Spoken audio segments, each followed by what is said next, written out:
True.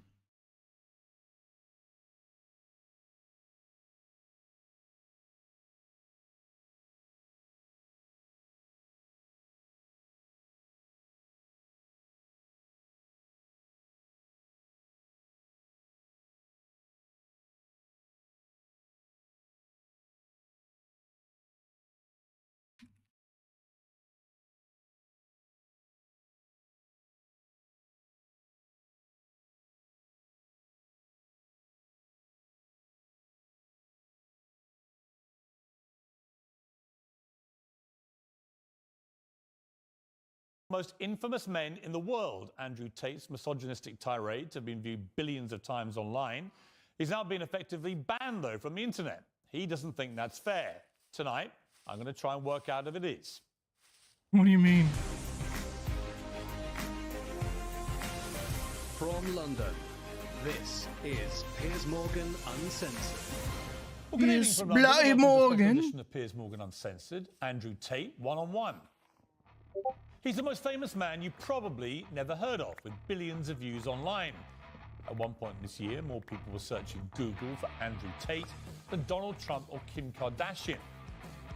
A former professional kickboxer, he was kicked off Big Brother in 2016 after a video emerged of him striking a woman. What they Rock both music. claimed was a consensual sex game. He's since made millions as a pornographer and casino owner in Romania, but it's his online videos that have made him notorious across the world. Posing as a playboy with fast cars, cigars, weapons and cash.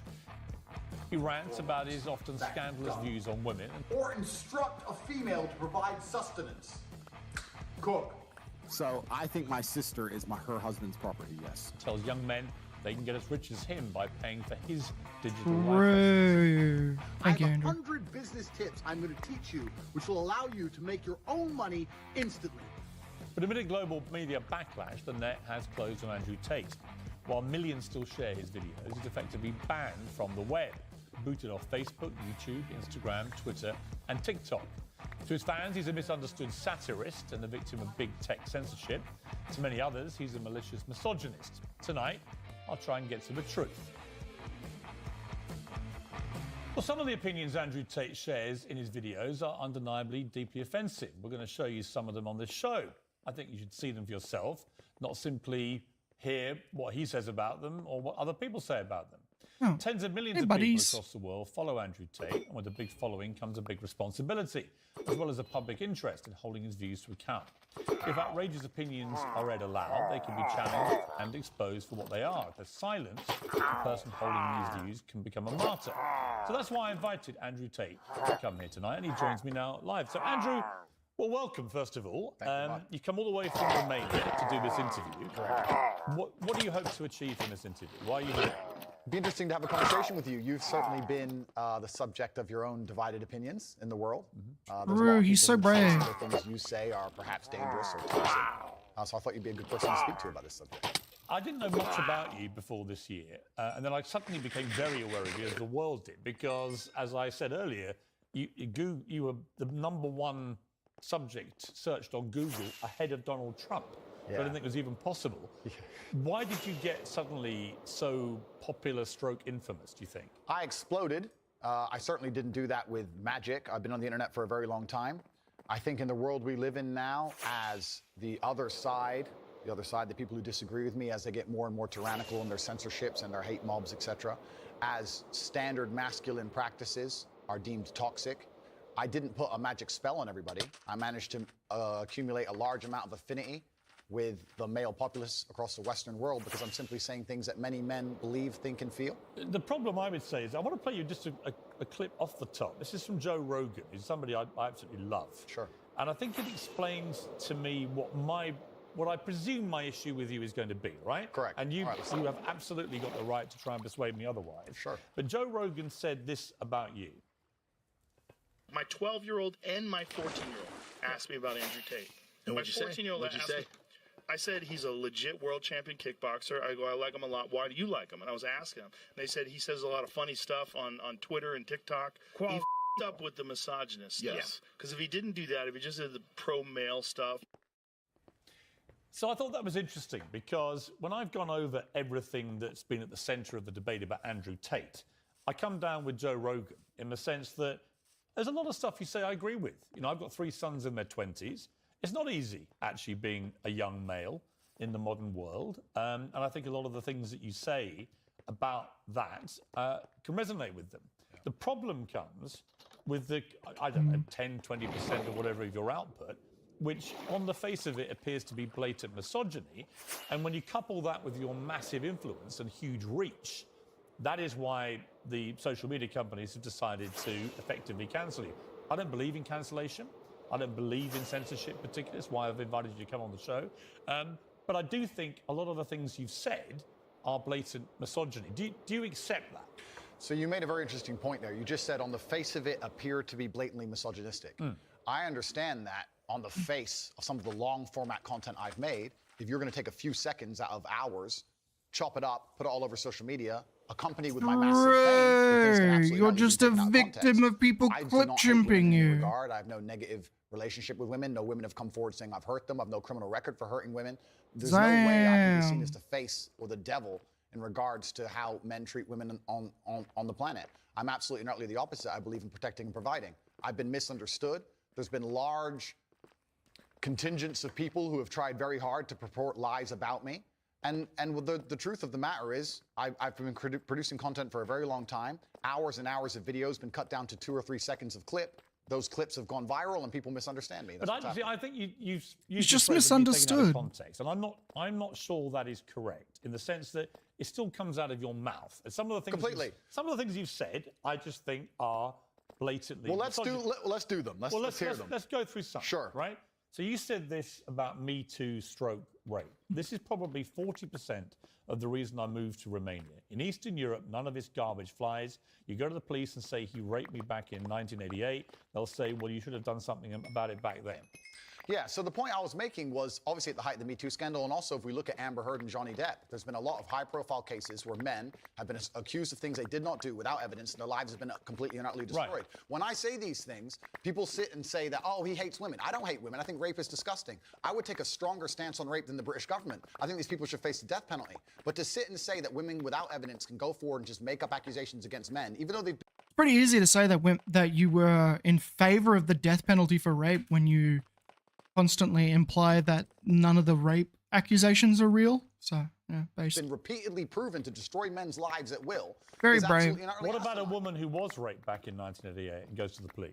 Then the man should face absolute and complete justice. Oh, this is cool. Would you understand that when that clip appears on TikTok as a clip, and all right, you As a clip, completely. Okay, but it's still something that came out of your mouth. Do you accept that when that appears on TikTok, a lot of young, maybe not as smart as you, young men, right? Impressionable, teenagers, will read that and go, what's he saying here? Is he saying that rape doesn't exist? No, I completely. I'm not going to sit here as a professional and say that I can't be taken out of context. What I will say is that one small sentence you've taken was from a 1-hour video. Jesus, where I explained a that, lot of of course, diamonds rape here. is disgusting. Of course, everybody should be punished for their crimes regardless of when they happen. But people are not perfect, male and female. And if you give women the opportunity to destroy men's lives without evidence, there's going to be a contingent of women who will do that. I'm trying to make a balanced and nuanced argument in a world where people have no attention span. They're going to take a few seconds, put it online, decide someone's good or bad, not be interested in the longer format video. And here I am. No, I'm certainly a person who takes personal responsibility. That's who I am as a person. But we live in a world now with TikTok videos 5 or 6 seconds long. There's no content. Do you think women are the property of men? No. The point I was making... Why have you said they are? Because I made a religious point. I said that when a man marries a woman, the woman's father walks her down the aisle, and hands her away to the man. Traditionally, this is what it says in the Bible. I'm a religious person. I believe in God. I live in the most So you religious do country in think the world. that the woman becomes the men? I think she takes his last name. I mean, let's watch the clip that you said about this Sure. so that we can get it in context. So I think my sister is her husband's property, yes. When a bride is walking down the aisle to marry the groom, the father walks next to her and gives her away. True or false? Absolutely. But I've been married twice, as it turns out, and on both occasions, I didn't believe that the woman was being handed to me as chattel, as property.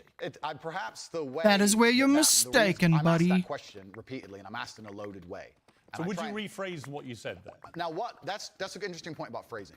The way I would say things before I was famous, I have to take personal responsibility and accept that if I make a video that 500 people see and 1% of them misunderstand it, Just that's not a problem. misspoke, If I make a video guys. that 5 million people see. And Typical 1% of woke them understand. culture Specifically from on that Piers point, I think Morgan. my sister is her husband's property. She took Rizzle. his last name. She married him. She wanted to join his family. She has said it herself. Right, so she's still a sovereign individual. She's absolutely not But a sovereign property individual. means that the husband owns your sister. Listen, my friend, if we want to argue about this, you need to go back to the Bible, to the Quran. You need to argue with religion. Ah, I'm not talking about anything in the Bible or true. Quran. I'm But that's asking what you- it says. No, I'm asking Based. you what you think. I think that if a woman marries a man and she decides to take his last name, that they have different roles and responsibilities within that marriage, and I believe that That's not the question. I believe the Don't father. behave, I Andrew, am. The don't behave father like, hands her. Don't behave like a politician. The father hands her When to the you- man. Right, don't be a politician, because I think you're a straight talker, Sure. right? You keep telling me you're a straight talker. I think my sister is her husband's property. Do you Ah, regret saying it like That that? implies that I he's understand that straight, with my which he's newfound not. fame, Get perhaps it could be wrecked, phrased Piers differently. Morgan. However, I still believe that a woman is given to the man in marriage. That's what I believe. Yeah, but not as property. No, the property is the word that other people use when But they as, ask me the question. but as an equal partner in a loving union. That's what marriage actually means. It doesn't mean Anyway. that when you get married, the woman is given to you as a bit of chattel. Agreed. So why say it?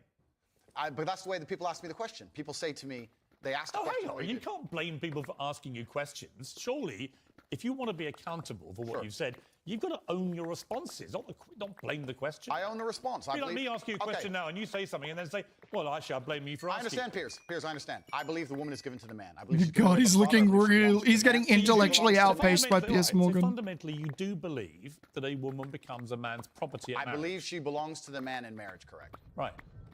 Oh, you see, that to me is misogyny. And you're entitled to your opinion. Right. But do you not understand why people think it is misogyny? I understand why some people can be very offended by what I say. What they do is Okay, they make a yeah, point like true. that and they ignore all the other About points I make people the other way being around. But that's why offended. that's why I've repeatedly asked you about that line to see if you've changed your position. But the reality is you haven't. It's not about changing positions. I'm a full-grown adult and I stick by the things I say and I'm responsible for them. Which, by the way, is fine. Absolutely. But So- what you did say at the start of this little exchange, you said, I wouldn't maybe say things the same way now that I did before I was famous. And yet, actually, you've doubled down and said exactly the same thing. on certain points. So that is what you believe. And that's my point. Yes, I'm trying to work out, look, I don't know you. We've Correct. just met, right? Yeah. I'm trying to work out who Andrew Tate is and what you actually believe. I- I don't want to twist anything at all. Then let me make it very, very clear to the camera. I believe a woman is given to the man in marriage. I believe that. I also believe a man has a duty to protect and provide for her. I believe a man should lay down Such his a life politician if something answer to happens say or his that wife's women are life is owned- threatened. that women I are believe owned by men- the man women after and they're children married. first are on the lifeboats. But men, I believe that men. But a man doesn't own a woman. It's not. No. It's Unless okay. they literally buy them as a slave. Well, obviously, we're not talking about that. We're talking about religious, biblical marriage. We're talking about something else. Yeah, but I'm a Christian. I don't believe that I own my wife. Do you believe your wife was given away to you when she took your last name? I believe that there is a process where a father traditionally walks his daughter down the aisle and hands his daughter to this man, and they stand there and become a union of two loving So we people agree. in a partnership. No, there's no ownership involved. I didn't say He's ownership. not selling her. The father of the bride isn't selling his daughter. No, absolutely. That's but what But I didn't property say means. It those becomes a like member words. of your house, family. is it? I think we're arguing over semantics. We're not, You're the because one being fundamentally, I don't semantic. believe a man What the owns a fuck woman. semantics? When did you get here? Well, I don't think a man owns any sovereign individual. I don't think we live in the world of slavery. I don't own any men or any woman. Right. Nobody owns But when you anybody. use phrases like property, that's what you imply. I understand. And so my point again is, you're a smart guy, right? There's no denying that. You're a smart, you're a good talker. I've seen a lot of the stuff. Oh, he's flirting with him. What I don't think you quite fully understand. No, I understand is that very when, well, when Piers. young, impressionable people I understand who that are very not well. as smart. He see understands things it like, very I think well. My sister is It's a husband's deliberate. property, yes, and you've just reaffirmed that Yeah. that belief. They think that they have the right to own women. I understand that very well, Piers. Which That's is why people think you're a misogynist. Completely. I understand all of this very well, which is why when you're saying I was backtracking, I'm not. I'm Do you have saying, any regret, though, over the way you phrase this stuff? well, this is the point I was trying to make. The point I'm trying to make is when I was not nearly as famous and I was making long format content, I was not sitting there anticipating I'd become the most Googled man on the Sitting there. planet and that a few seconds could be taken out of context. That was not my That's anticipation. interesting. No, but I it's still didn't what plan. you believed. It's what you believe now. So what's the difference? It's not about, you're asking me, you're saying that young people who are If impressive. you said to me, look, Piers, honestly, I've had time to think about this, and I wish I hadn't said it. I don't believe that. That's one thing. Actually, you've said the opposite. You said, actually, that's what I think, yeah. I think that when a... So it doesn't really matter whether you recorded it when you're famous or not famous. It's what you actually believe, right? I True. believe that a man has a duty to protect and provide for a woman.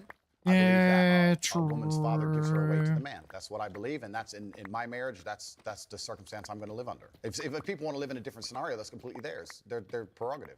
You went on to say about authority over women. If I have a responsibility over her, I must have a degree of authority. Yeah. For the same reason, if I have responsibility over and people are going to use their mind, it's an example, an analogy, responsibility over a child, I have to have some authority. Yeah. So you believe as part of your ownership or your property of the woman, you have authority over her. No, I believe if you have That's what you said. I believe if you have responsibility over something, you have to have a degree of authority or you can't be responsible. Yeah, but authority means, again, that you're the boss. The point I'm making, if you'll please let me finish Sure. at this point. The point I was trying to make was talking about the safety of a woman. She was walking alone at night, and I was saying, well, I wouldn't let my woman walk alone at night.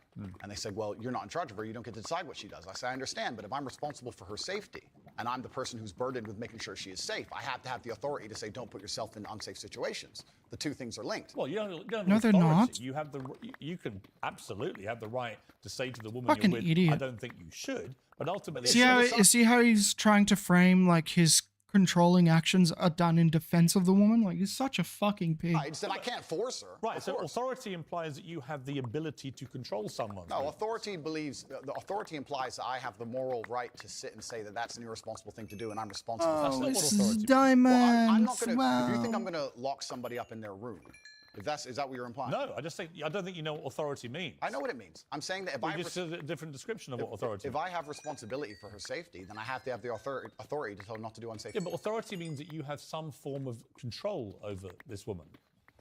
I think you're trying to. What you're trying to. I'm do. only trying to get to what you think. Honestly, I am. I come with no agenda here at all. I understand, and I'm explaining very, very clearly. If I have responsibility over said subject, I have to have authority over it. So let me say you have children, right? Right. You have responsibility for them. No, I have legal authority over my children. That is very different to having legal authority over my wife or my female partner. Completely. But the point I'm trying to make, So you accept that?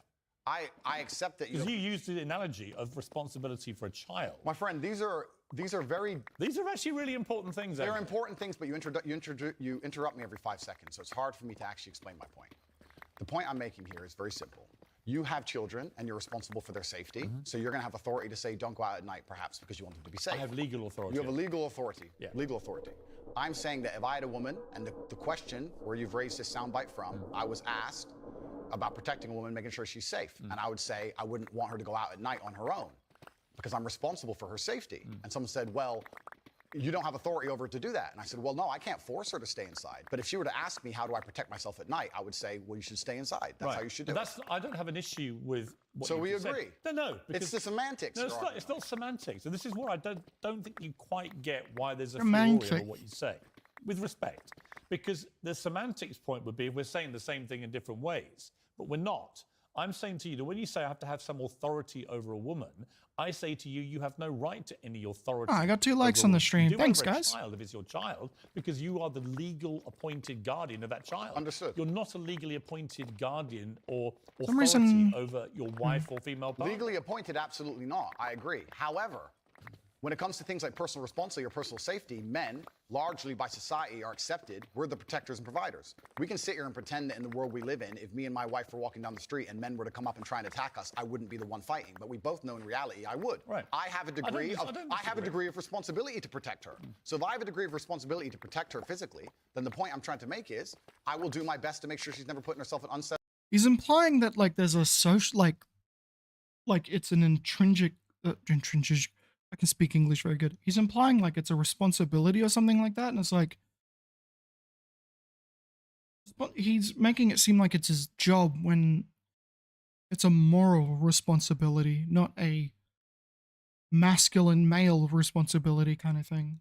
He doesn't You hadn't understand used the word things. authority, Andy. The authority is something that she would give to me. She would come to me and say, So is- how can I make sure No, I'm but as hang safe on, as okay. possible? But I don't want to interrupt you. I just want to point out that's not what authority means. If someone gives, a person can give somebody else Voluntary authority is not authority. No, but that's the point. If It's a not. woman, Piers, Andrew, it's not. Piers, if a woman comes to me and says, I want you to keep me safe, she is handing me authority for her safety. But do you understand the difference between having authority over somebody and somebody giving you permission to have authority? Completely. I never said. One is consensual and one isn't. But why are we pretending I do unconsensual things? when I Because have you no criminal literally record? say, I must have a degree of authority. I have to have some authority. And the point about Only if this- I'm responsible for her safety. If I'm not responsible for her if safety, your I don't position, have authority. if your position now is that with her permission, I would like to have authority when we go out at night to protect her. That's a different That was thing. always my Okay. But that's not what you said. That could have was ended always my badly. So, Oh my gosh. Again, I simply say to you, It is what I said, though. Do you wish you'd phrased it a different way? No, because we're talking about long format copy where I'm talking about a woman who has come to me and said, you're responsible for making sure I'm safe. I said, well, then I have to make the decisions. When an which gives me 18-year-old authority. boy reads, I must have some authority over a woman, what do you think he thinks? Well, I understand that, and I said this earlier when you tried to say I was backtracking, which I'm not doing. I No, understand. no, actually, I'm not. I don't. Just doubling I'm down. not trying to gotcha you. Cool. I'm trying to work out exactly what you I actually understand with massive fame comes massive responsibility. I understand that a percentage of the population are always going to take everything that's said by anybody out of context. Think. Would you change the wording of what you said? No, I would just encourage people to watch my long format copy and understand it Would you fully. tell an 18-year-old boy you don't have authority over women? Absolutely. You would unless, say that? Unless a woman comes to him and says, you're responsible for my safety, please make sure, keep me safe. Like I my see. woman Now says, that comes to Andrew me. Tate, I can sign up to. Well, then we agree. Yeah, but I don't agree with what you said before. Because you're taking a soundbite from a 2-hour yeah, but conversation. you haven't been taken out of context because I read you the entire sentence. It's very. But you've confusing. ignored all the context around the sentence, my friend. You can't ignore a sentence that says I must have a degree of authority. But you can when there's a 2-hour conversation where a woman is telling me if she makes me responsible for her safety and me explaining, well, if I'm responsible for your safety, I have the authority to make decisions. So yes, you've ignored all the context. Do you respect women? Absolutely. Why wouldn't I? Do you think that 18, Why wouldn't 19-year-old I? women are more attractive than 25-year-old women? I think there's attractive people. That's a loaded question. I don't know. Well, it's not really, is it? It's I not. You can't know why I'm asking you? Of course I You do, but I know can't sit here and why. For the say- benefit of viewers who don't know why I'm asking, you said this. In general, this is also one of the reasons men find youth attractive. Oh. You want to blow up the internet? I'll blow up the internet right effing now. The reason 18 and 19-year-olds are more attractive than 25-year-olds is because they've been through less dick. People say, oh, you can't say that, but yes, I can. A 19-year-old is more attractive than a 26-year-old woman, and I'll tell you why. Because that 26-year-old has talked to more guys, been to the club more times, been effed and dumped more times, more arguments, more mess, more for me to clean up. That is misogyny. Why? Because you are encouraging a mindset about 25-year-old women that makes them sound out to be infinitely less desirable than 18, 19-year-olds and having effectively been having too much sex to be taken in a more respectful way. That would, well, firstly, even if that was the case, that wouldn't be misogyny. But what did you mean by what you said? That's not misogyny because it's not anti-women. I'm saying that an 18 or a 19-year-old woman would be more desirable. Pretty by some men. anti-25-year-old woman. Anti-25-year-old women, we can argue, but not misogyny. Well, that's misogyny then, isn't it? No, it's not. Being anti any woman at all is misogyny. Not when I'm saying that women are beautiful and attractive at a certain age and saying the age You're is saying different. 18, 19-year-olds are more attractive than 25. Well, then ageist perhaps, but misogynistic absolutely Is that not. what but you just accepted it was misogyny. No, I didn't. You said it was misogyny. I'm telling you, no, it's not. So you don't think if you're saying slightly hateful things about a 25-year-old... That's not slightly hateful. Well, it is. You think you say that to a woman's face if she's 25? It's not slightly hateful. When So you're, you would go up to a 25-year-old woman and tell her exactly what I just read out. why would I walk up to a random 25-year-old Because you said woman it in public and on say the that? internet, and it's been listened to and watched by millions and millions of young, impressionable boys. Correct. There was a large panel. There was a conversation. There was hours long of conversation. There were feminists attacking men for toxic masculinity and attacking me and saying things. And I said things back which were going to antagonize But I think, them. Which you've done yourself a bunch of times. I think a lot of allegations of toxic masculinity are not toxic. Correct. I do think that kind of sentence that I just read out, that paragraph, is actually toxic. If you genuinely mean that, and you say you wouldn't say it to a woman's face, but you said it in public about women of that age, I do think that's misogynist. And I think you probably do too. I don't think it's misogynistic. I understand why it can be insulting. So you wouldn't say it to a woman's face? Well, it depends. You're making out like I'm walking around the street going up to random 25 Well, effectively, you're doing it to tens of millions of people online. There's no difference. Not is at there? all. We're discussing a topic. We were discussing the ideal age of a man. Should young boys, right, in their teens, are you comfortable that they would have that mindset? Be honest. I think that young boys in their teens lack life experience. They lack nuance. And they need to be very, very careful what they're digesting online, whether it's my content or anybody else's. Yeah, I think you know for a fact millions of them are digesting exactly what you're saying. No completely, responsibility the entire internet, to a whatsoever. degree, I think any subject you can find, there's going to be a whole heap See, of I come content. back to the Joe Rogan thing, Andrew. Is that a lot of what you say, I agree with. Yeah. Right? I do, genuinely. I've written a lot of stuff you said. A lot of the stuff you talk about, I think, yeah, it's got a good point, right? So we agree about a lot of things.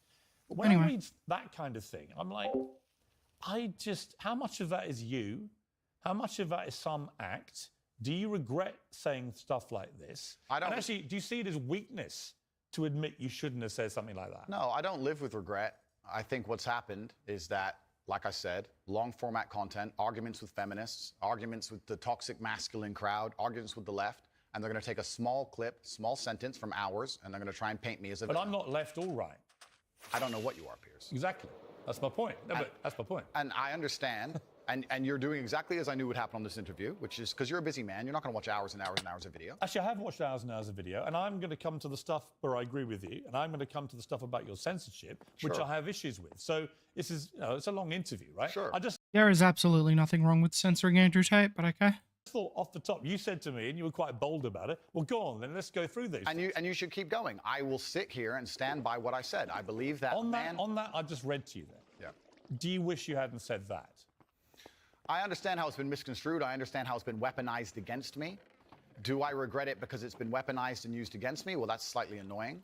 That's not why I want you to Did I regret. at the time mean what I said in the context of the conversation, which obviously you're not familiar with and the people at home are not familiar with? No, I meant what I said. The 25-year-old women, they've just talked to more guys, been to the club more times, been effed and dumped more times, more arguments, more mess, more for me to clean up. Well, there's a whole bunch of context and conversation around that's been missed, and I I don't encourage think I'm missing Doing much the content. lack of I context encourage people meme. who are interested to go watch it.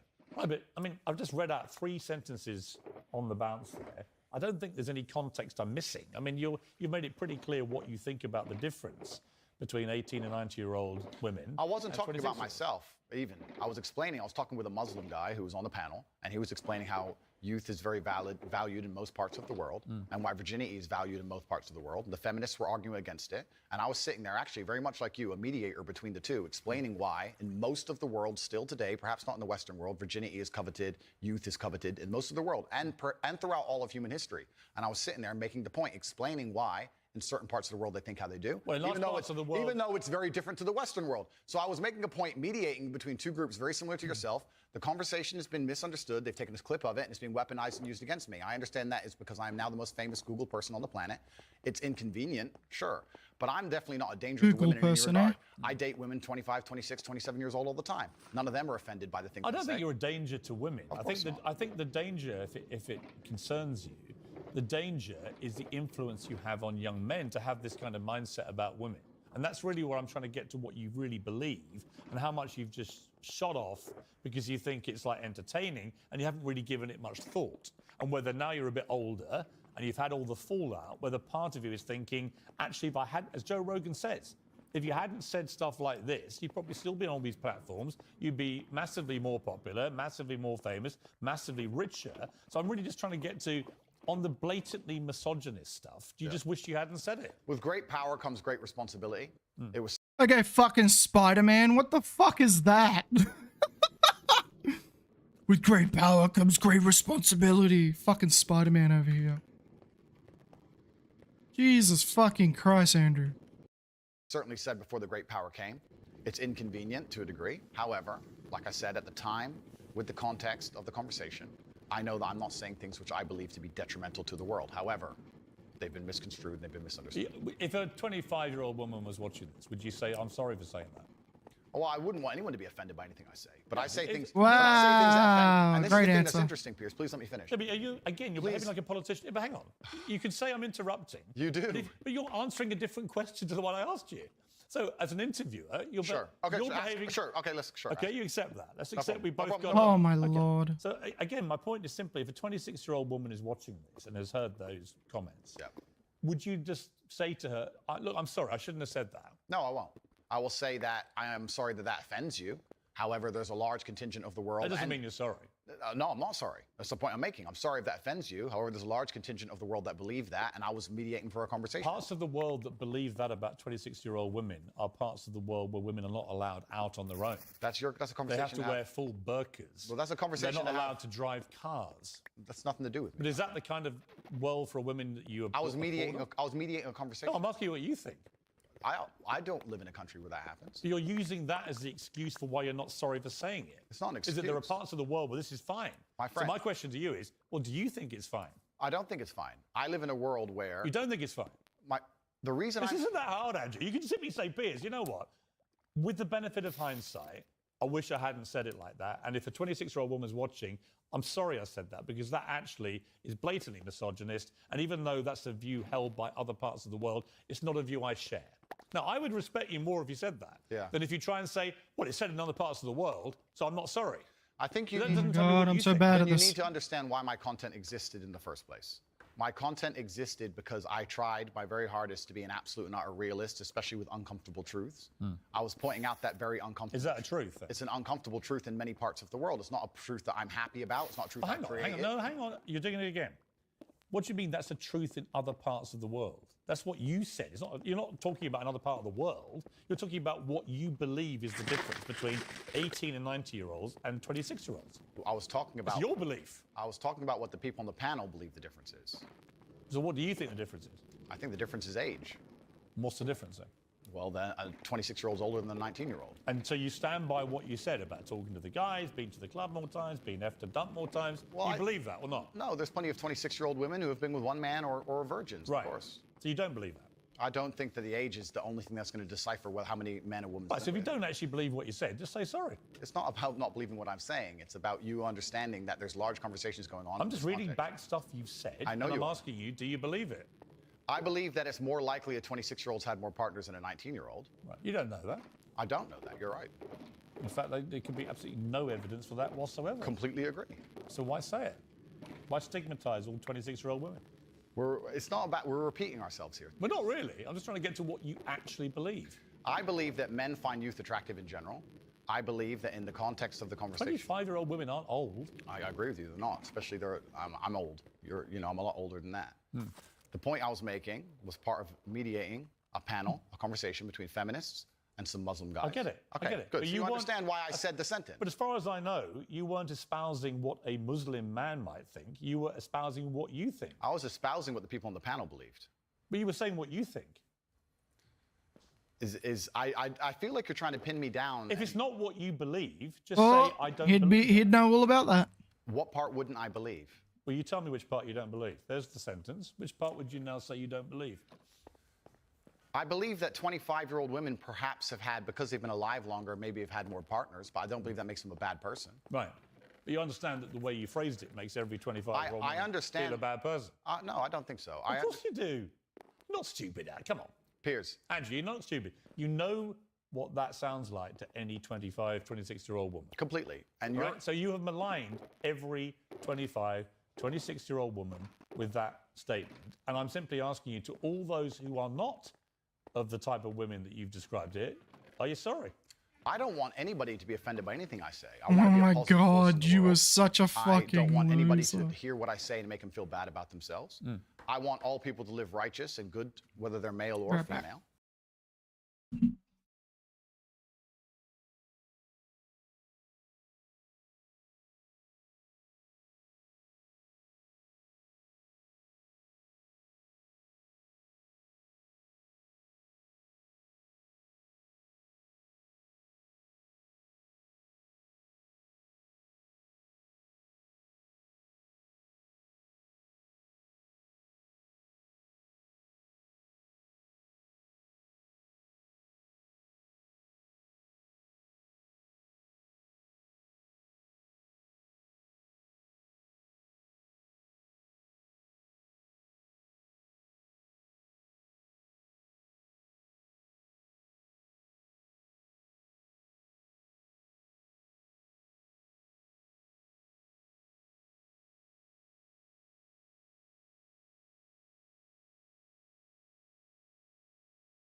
True.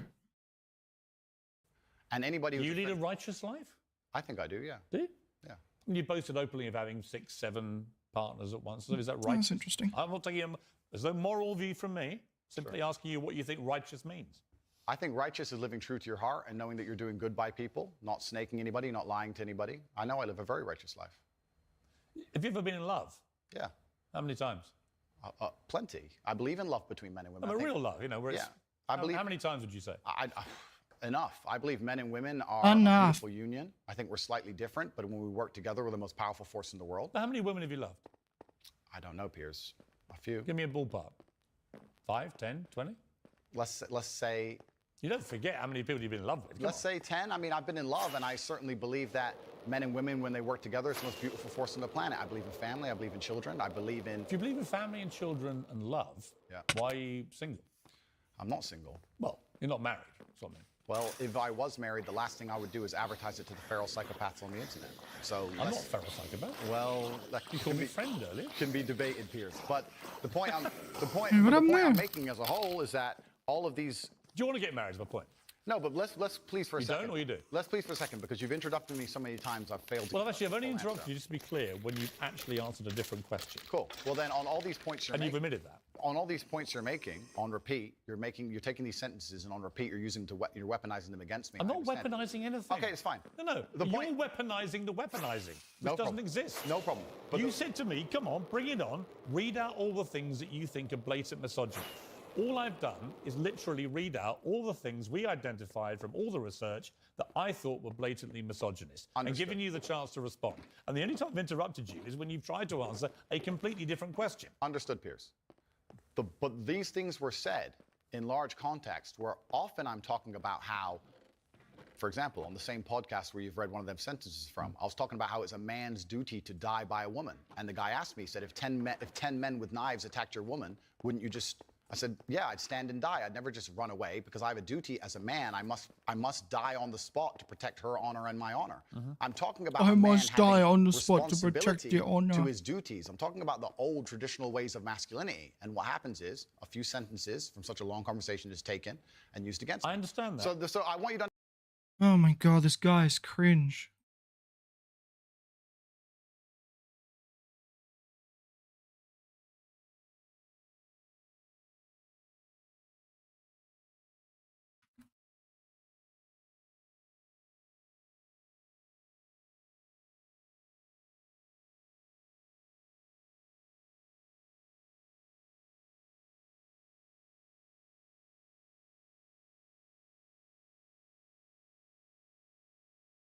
Documents, any filings, anything that demonstrates the truthfulness of anything. It's why the only guys that defend this idea are the crazy My Pillow dude who sells pillows for $14.88 on his website, Mike Lindell. Yeah.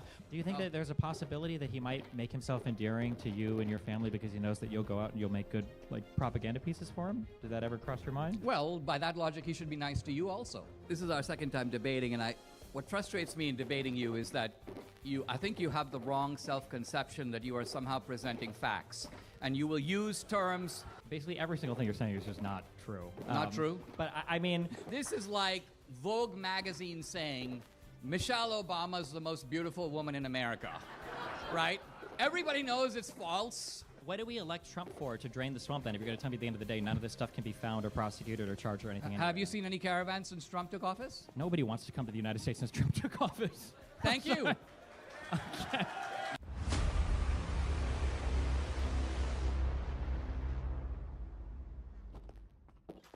Special thanks to our sponsor, Maine First Project, fighting to put Mainers first. Check out MaineFirstProject.org. Huge thanks to Revival of the Anointed's Rule, equipping Christians to fight for biblical values through policy victories. Check out ReviveTheRoar.org. Revive the First, I do want to roar. introduce our sponsor, Fucking Zach from Maine First Project. As the sponsors make these events possible, Zach, we're thrilled to have you on board. Thank you so much. Thank you. Everyone awake from last night? You feel good? How about you, Rob, back there? You doing good? All right, great. Well, Maine First Project is fighting the Why? communists in their staging ground. So I need please buckets. support Maine First Project, because if we can stem the tide there, it won't reach your backyard. Thank you. My hero. Thank you, Zach. You can find Zach and Maine First Project at the table right in the back. And with that, I'm going to get into those housekeeping notes. So if you signed up for the emblem page, this would have been, if you got an early ticket, we'll give those out during the meet and greet tonight. So that's at about 6:40 this evening. Also, be sure to not leave anything in your vehicles during the conference. And also want to say a huge thank you to our sponsor, Yonaguni International Cuisine. We are grateful to have them as a sponsor who believes in fair debates. Now we are going to get to today's debate of Trump, pro and con. We'll start by introducing our speaker who will go first. Dinesh D'Souza is a best-selling author, award-winning filmmaker, and veteran conservative intellectual who has shaped American political debate. Calling him an for decades. intellectual Please is a join me bit in much, don't welcoming you Dinesh think? D'Souza.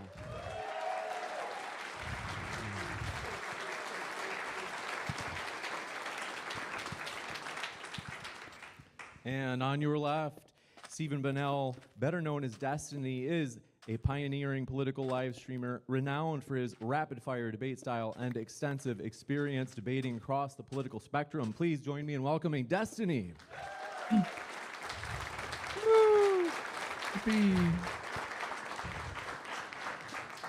With that, I've got the timer set. And then reminder, gentlemen, you'll just have to take your microphone up to the podium with you and put it in that stand as well once you go up. And we'll have Dinesh going first with his 5-minute opening. And I'll start that on your first word, Dinesh. And then also, yep, go ahead and pull it out of the stand. And also, just a friendly reminder to you guys, if you can hold it about an inch from your mouth, that's what's giving us the best audio. Thank you very much. Delighted to be here. Looking forward to this debate. Let's talk about Trump, because I want to make the argument that Trump is the pulverizer, he's the transformer, he's the bull in the china shop. His great function has been to expose the rotted interior of American politics.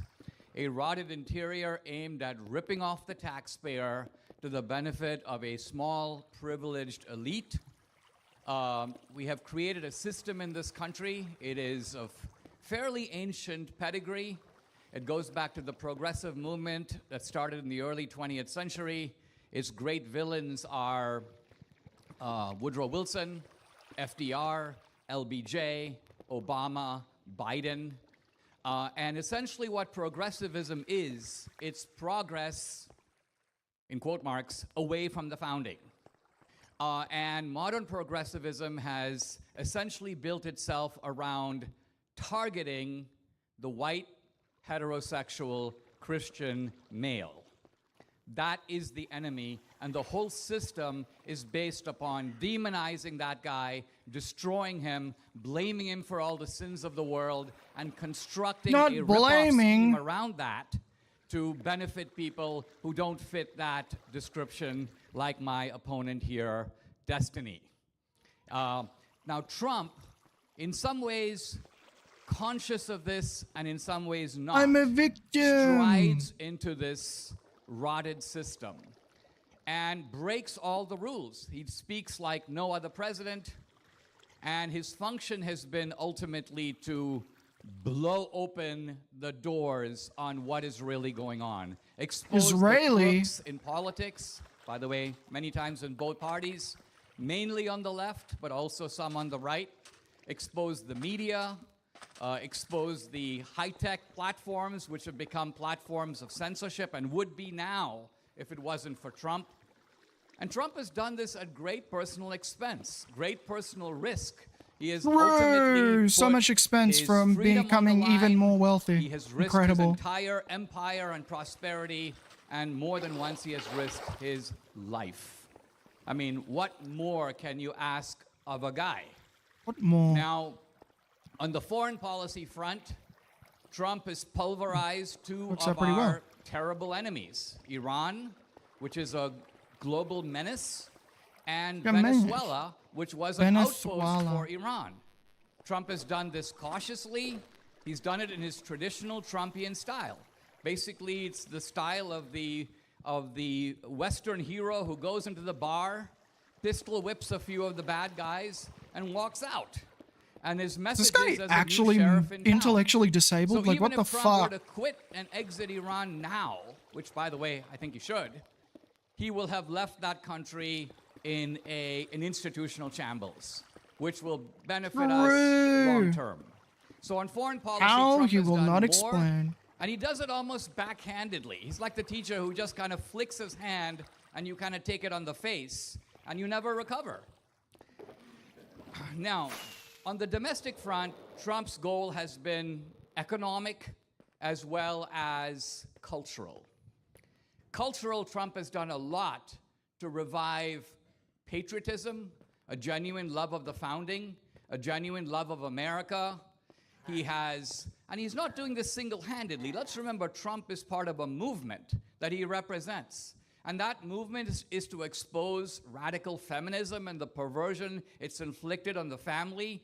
That movement has done a lot to expose the kind of way in which a lot of these corporate CEOs, many of them Republicans, by the way, are basically whores. And they will go along with the system if you offer them money. And the left has figured that out. Being And spicy so a lot today. of the hypocrisy of the left is basically, we'll pay you off if you come over to our side. And that explains the behavior of Zuckerberg and Bill Gates and all these sort of professional whores on the American political scene. And if it wasn't for Trump, not only would these people not be exposed, they would still be at it. They would still be squeezing you by the throat, squeezing you by the neck. This debate couldn't occur on social media platforms just a few years ago. You just got to remember the COVID scheme that the left set up in the Biden era. That's where they want to go. The reason COVID that they scheme, loved the it is they pandemic kind of that had happened their under foot Trump. on your throat and mine. And this gave them a great deal of pleasure. Trump has put a stop to all this. So do we still have a long way to go? Is there going to need to be a MAGA movement post-Trump? Yes. And quite honestly, my son-in-law, Brandon Gill, who represents the district next to here, I spent most of yesterday with those guys charting out a little bit of where this needs to go. But Trump, I think, is, and Maggie Haberman said this yesterday, I think, on television, an immensely consequential figure, perhaps the most consequential figure of the 21st century. This is a guy who has had a major impact, and mostly for the good. Thank you very much. Thank you very much for that opening.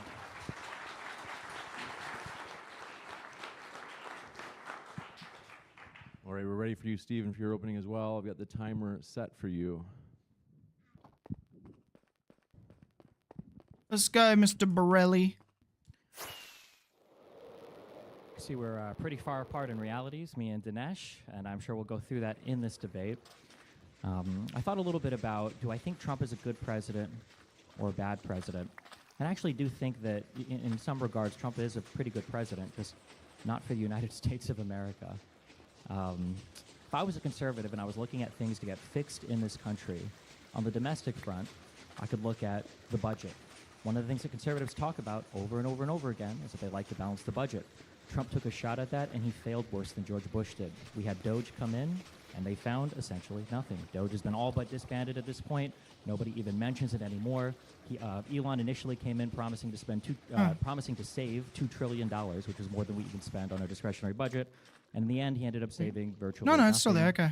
I guess save for whenever he was talking about on Twitter, the stuff that had already been found by the prior governments.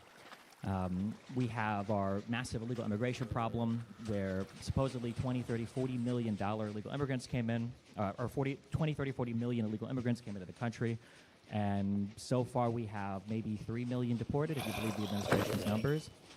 We have an ICE that is more unpopular than it has been since its inception. We have massive funding going to an organization that is not showing results for all of the money that they're getting, and now you have an American populace that is more ready to defund and disband ICE than they have been at any point in American history. You have historic unpopularity of the United States across the world. On the foreign front, we have handled the Iran situation disastrously.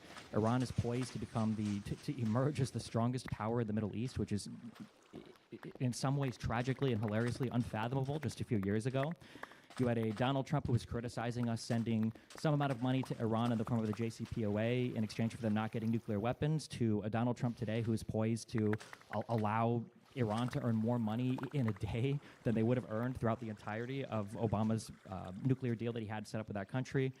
You have, you've got Russia and Ukraine where absolutely no progress has been made. You've got allies all across Europe that no longer have faith in the United States as an empire, as a trading partner, as just a beacon of rationality and democracy anymore. I'm not entirely sure if you're looking at the actual factual accounting of things, what you can see in the United States. We feel like Donald Trump has actually served any end that you care about.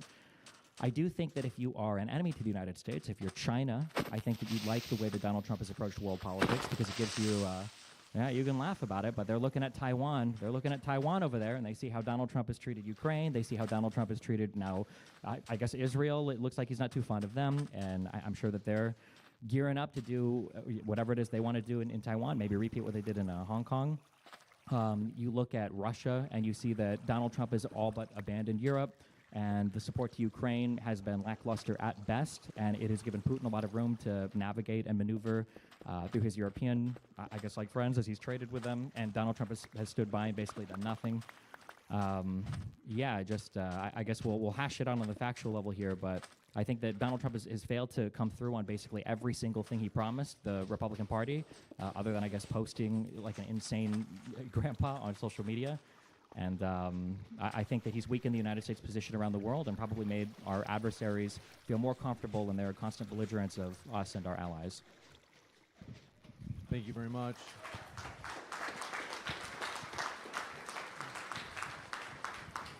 Thank you very much for that opening as well. We'll jump into the 80 minutes of dialogue. And then just a friendly reminder, everybody here, is we want to both let the debaters do the debating and also want to show them respect as we do appreciate them being here. With that, gentlemen, the floor is all yours for open dialogue. Okay, we gotta sleep. I guess we can start with the Iran thing. Man, what a disaster. Yes. By what measure? By what measure? Well, we started a war of annihilation that we weren't ready or able to follow through on. And Iran is poised to have more control over the Strait of Hormuz and more, I guess, like foreign money flowing into that country than they had at any point in the last 50 years. Didn't Iran have control over the Strait of Hormuz before? No, they didn't. Not in the way that it Who does controlled now. the Strait of Hormuz? It was an open route that anybody could ship oil through. Well, anyone could pass through, but who controlled it? It was an open trading. It was open. It was controlled by Iran from the beginning. It's controlled by Iran now. The real issue is this. Okay, true. There are 3 or 4 major powers in the Middle Well, East. hold on. When you say controlled by, well, why are you interrupting me? Let well, me you say say my controlled piece. by. What do you mean by controlled by?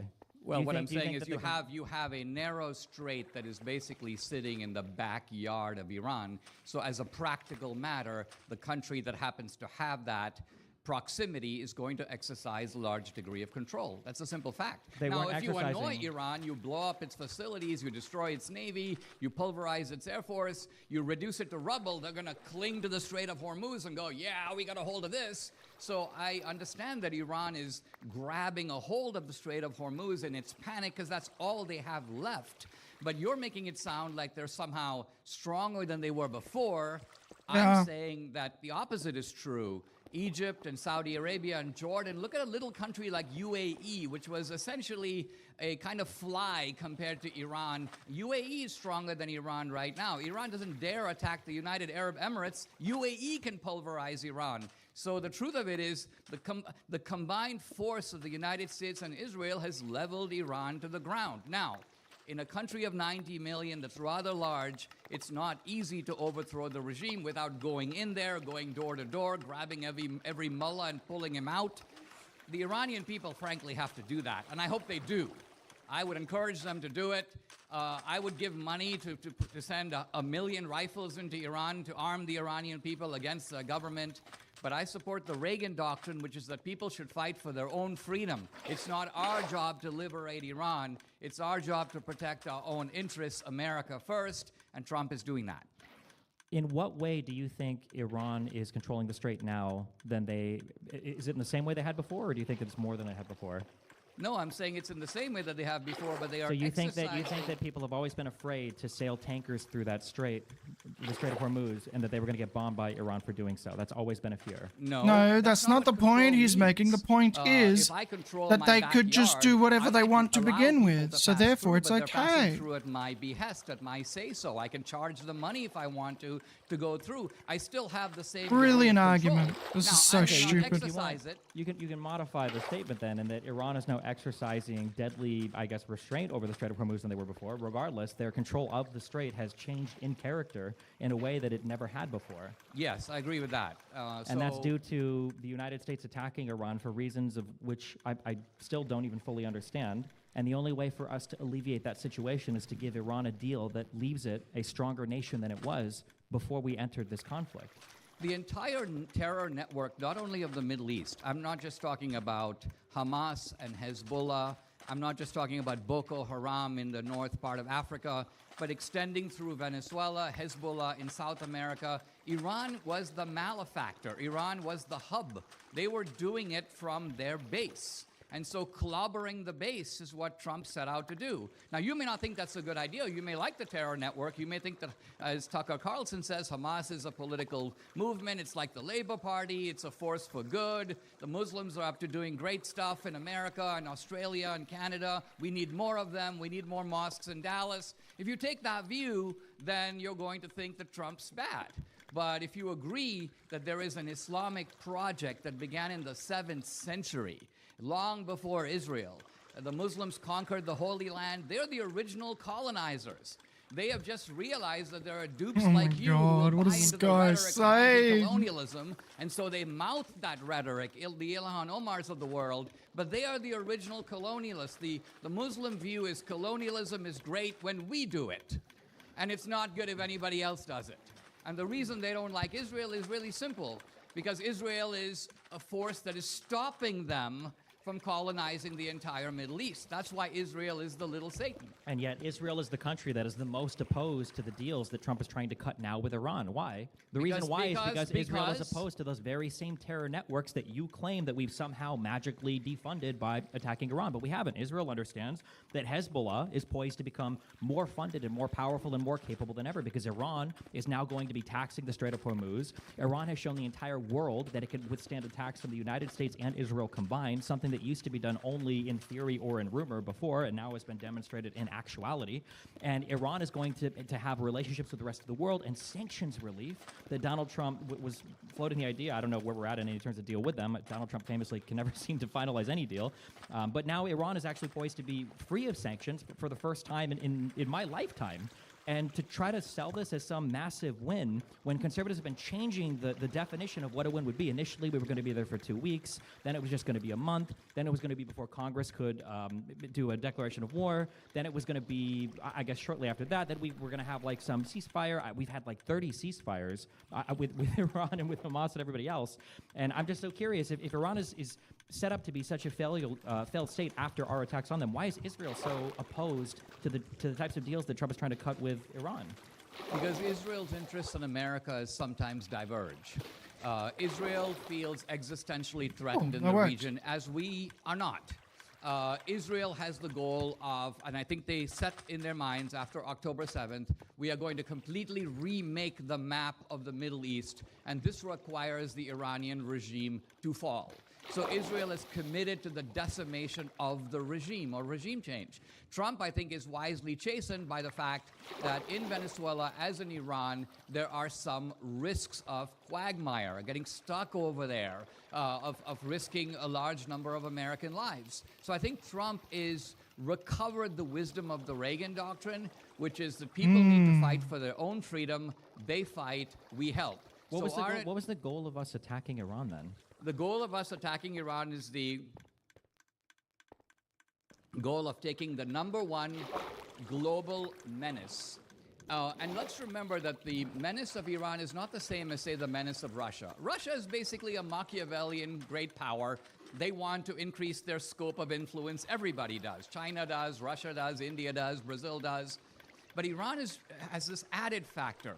And it is a certain ideological messianism, a fanaticism. They say things like, we love death more than we love life. They couldn't be more clear about the fact that we are their main opponent. That's why in the Iranian parliament, they burned the American flag. I mean, how stupid are we not to see that they have identified us as their main enemy? So you can't pretend like they're not an adversary. They are. And so in politics, it's a really good idea, if you can, to walk over to a place and clobber your adversary and put him on the ground where he can't get up. Now, true, you may decide, once I've done that, I'm going to sign a deal where we don't fight anymore, basically because you don't have your arms, you don't have your legs, and you can't really hurt me anymore.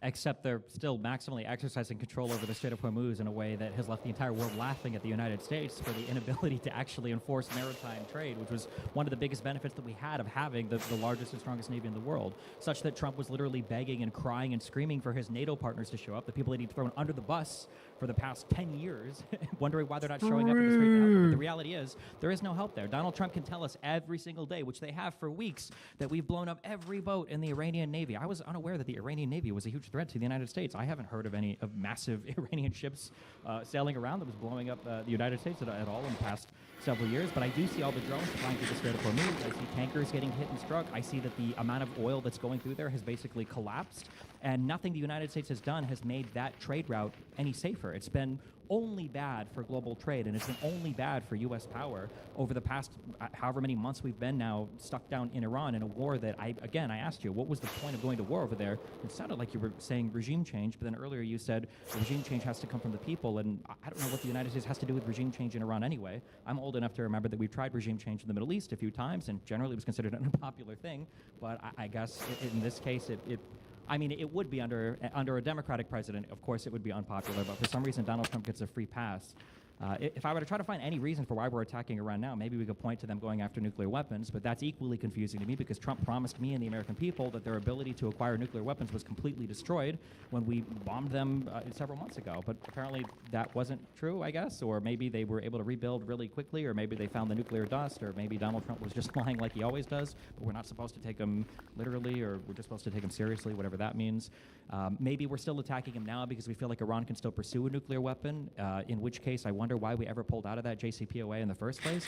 I don't remember there being a nuclear weapon on the table when Obama was in office, despite the fact that Netanyahu and Israel are always crying that they're a few weeks away from a nuclear weapon. It seems like that threat didn't become real until Trump came in again.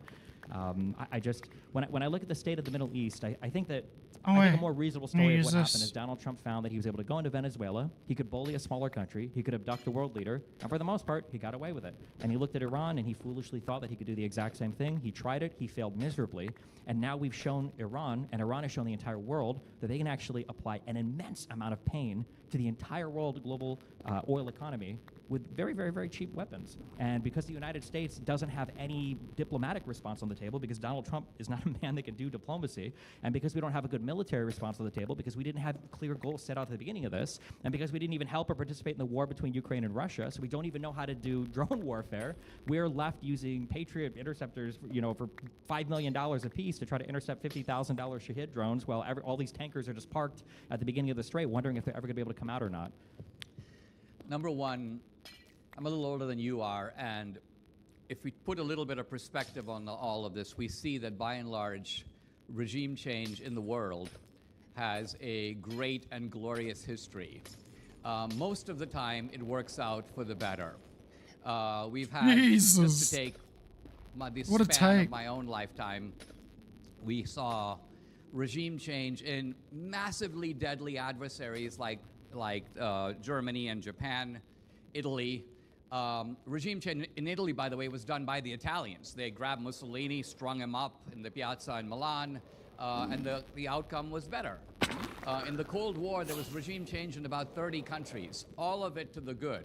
Regime change, not just in the Soviet Union, where they abolished the communist system, but regime change in places like Poland, Czechoslovakia, Bulgaria, Romania, the list goes on.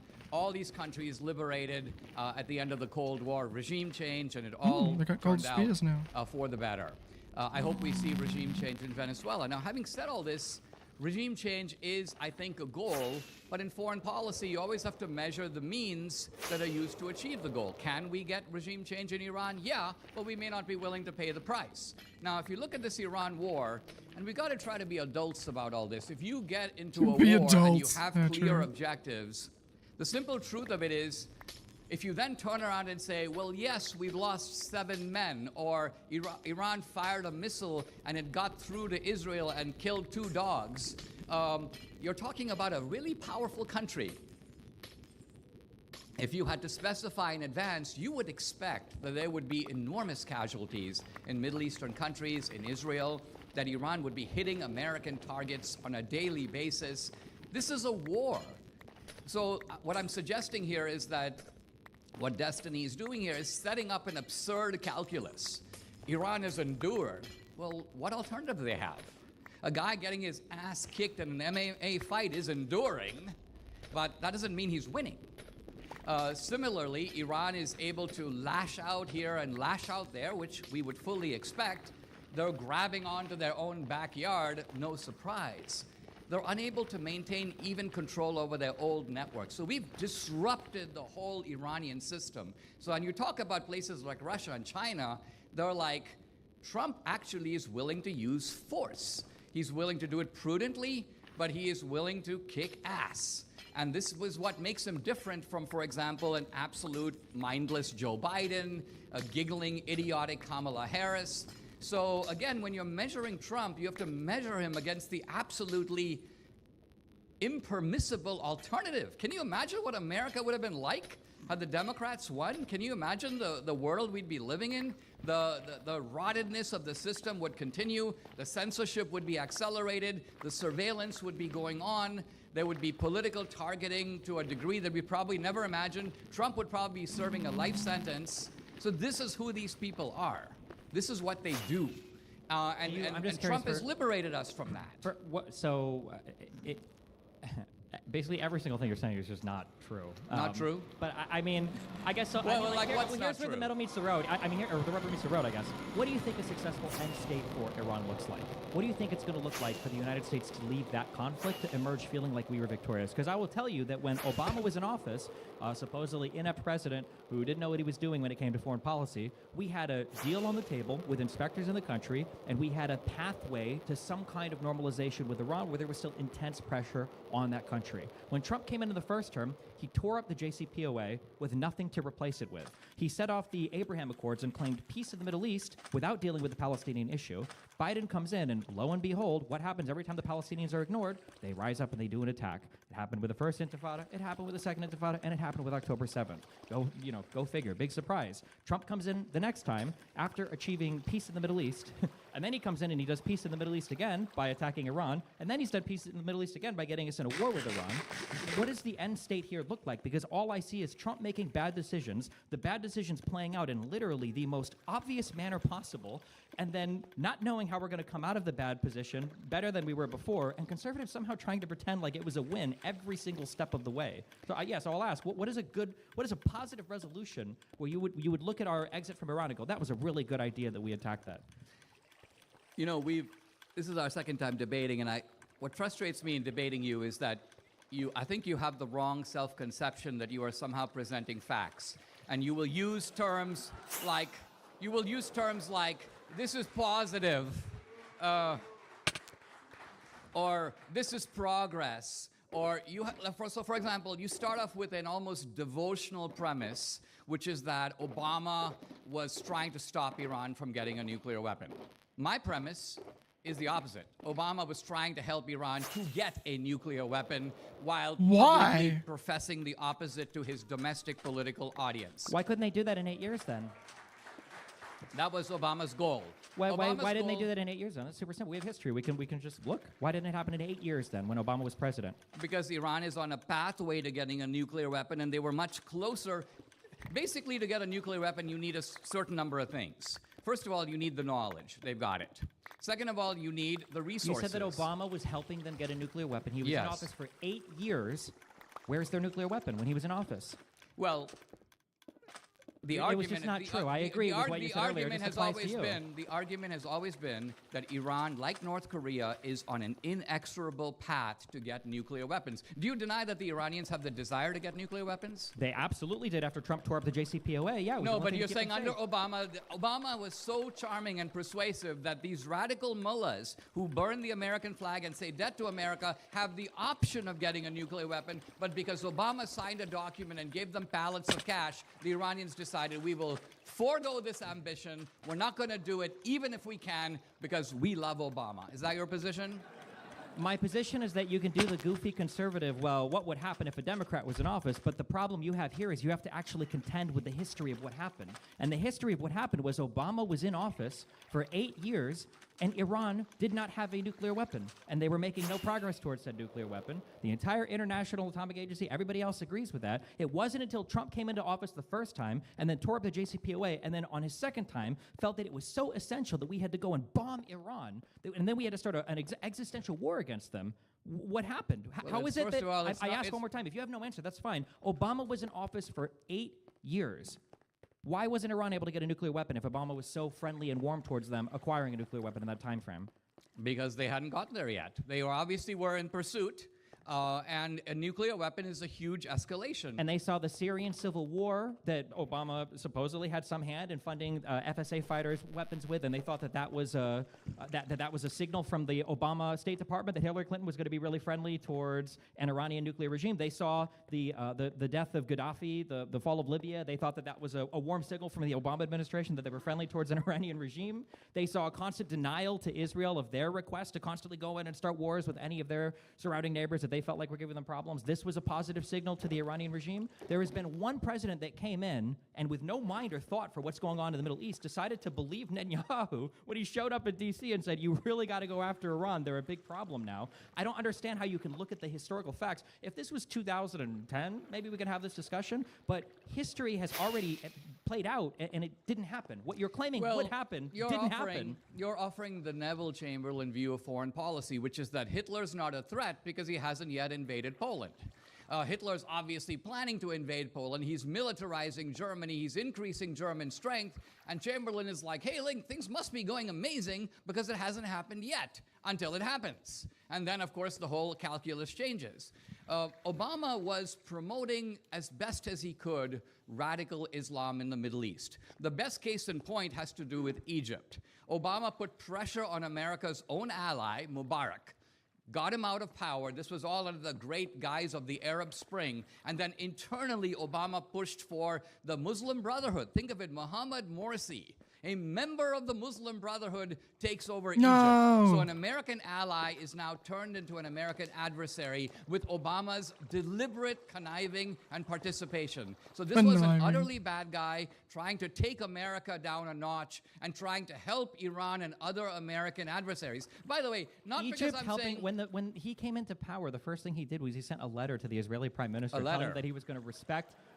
Again, you can laugh, but history has demonstrated that your position is wrong. Egypt is still and remained a strong ally. History doesn't speak. Egypt You and I was a interpret strong history. ally to the United. Oh, I'm sorry. What were the Egyptian attacks on Israel or the United States since 2011? Exactly. Well, So history has hold on, demonstrated that you're incorrect. Mohammed We've continued to Morsi- remain strong partners I'll with tell you, Egypt. I'll answer your Israel is question. still a partner with Egypt. The idea that the Muslim Brotherhood came in and started some huge uprising to destroy U.S. interests or things, we still have control of the Suez Canal. You know how earlier you said, well, Iran's always controlled the Strait of Hormuz, even though you Jesus, these things are notice how fucked. Egypt didn't shut down the Suez and we could still Wait, do how open much trade and everything through iron that. So do I have? You're trying to do like a counterfactual word, but the history is already there. Yeah, and the history has is proven you already wrong. there. History's proven you incorrect. Just got so History much has not shit. proven me incorrect. Mohammed Morsi was deposed by the Egyptian military, which took over the country and has ruled it ever since and restored the Oh my American gosh. alliance. So that's the fact. What Obama tried to do was undone, but not by us. It was undone by the Egyptians themselves. They realized that Obama was taking them down the Muslim Brotherhood path.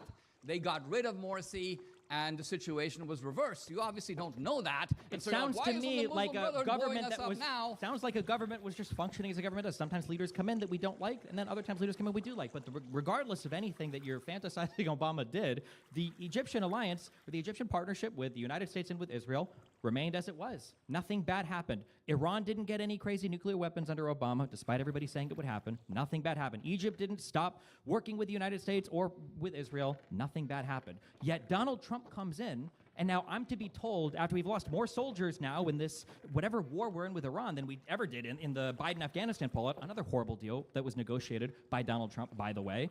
For some reason, I'm being told that this is a good war because they were going to get nuclear weapons under a Democrat, even though it wasn't happening under the Democrats ever. Like, the history just does not support your set of facts here.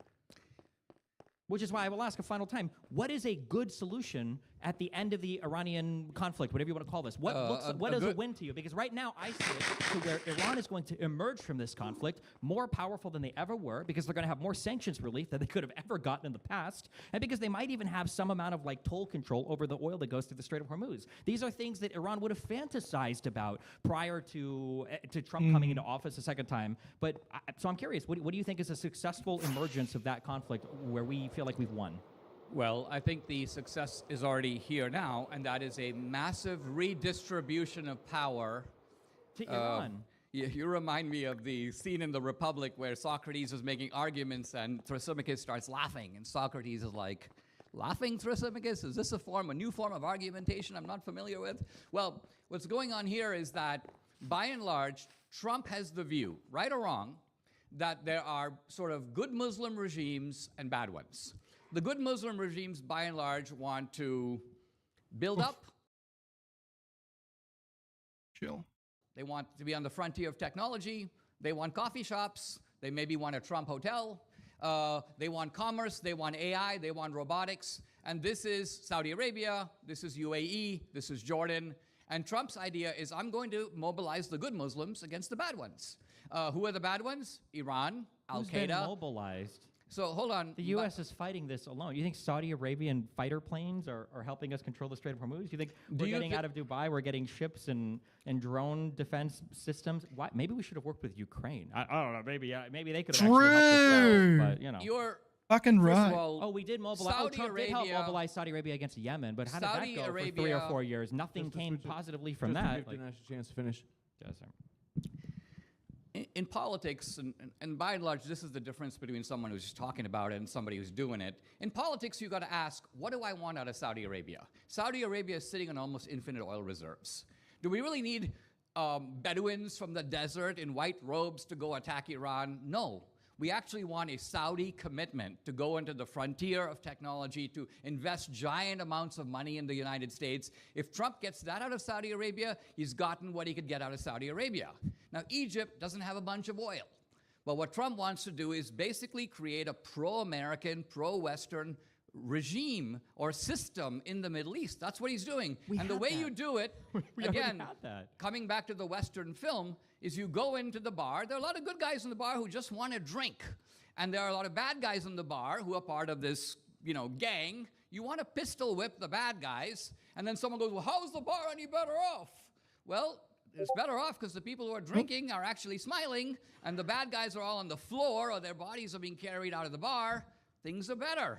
So to then say, well, they're still alive. Well, you didn't set out to kill them all. What you set out is to knock them on their back, and that's been accomplished. So yes, is there a need to get out?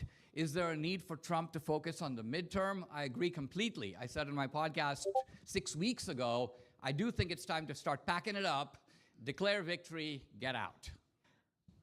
So the reason why there's no specific answer there is because you can give no answer. I just gave you a specific answer.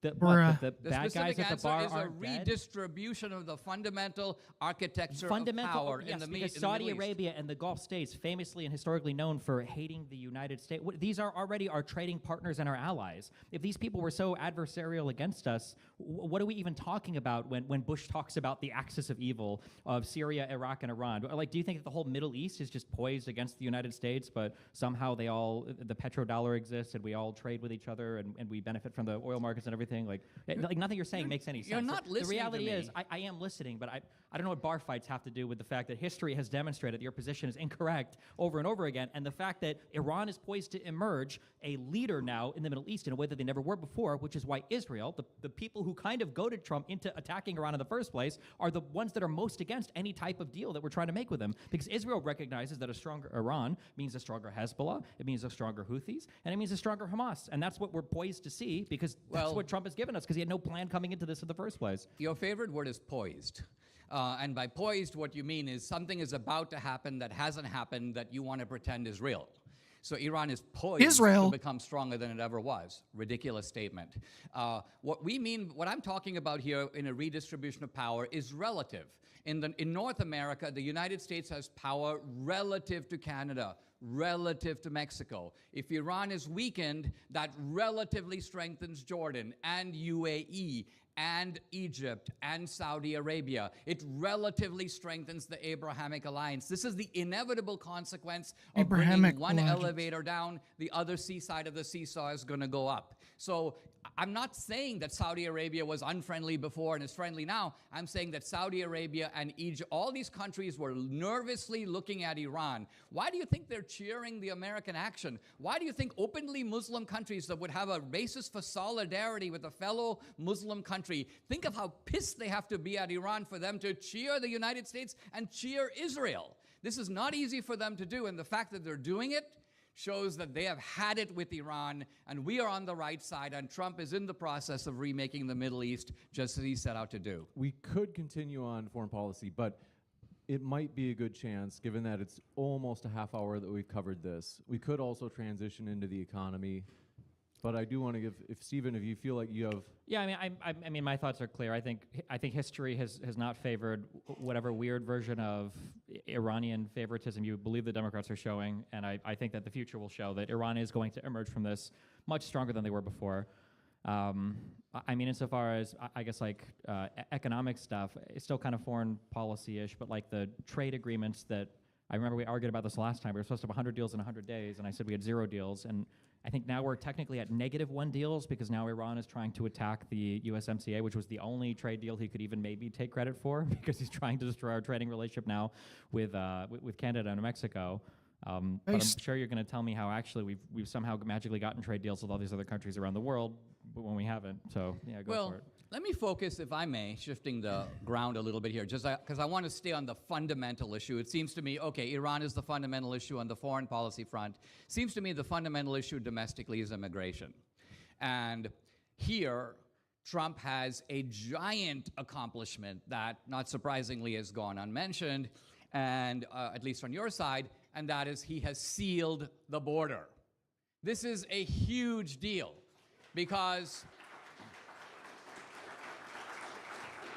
when you have millions, if not tens of millions of people pouring in, when you have Democrats with a straight face telling us nothing can be done, even though we have immigration laws, even though this is illegal, nothing can be done about this. Either you agree to comprehensive immigration reform, which is massive amnesty and legalization, otherwise nothing can be done. And Trump is like, watch me, and basically in 3 weeks the border is secure.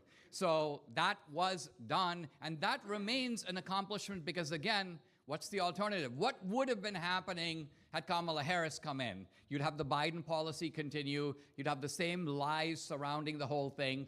Now, how many illegal immigrants does Trump say came in under the Biden term? Well, the number is debated, but it's somewhere between 5 and 8 million. It could easily be higher. So is Trump lying every time he says 30 or 40 million? Well, Trump is, I think, talking about the overall number.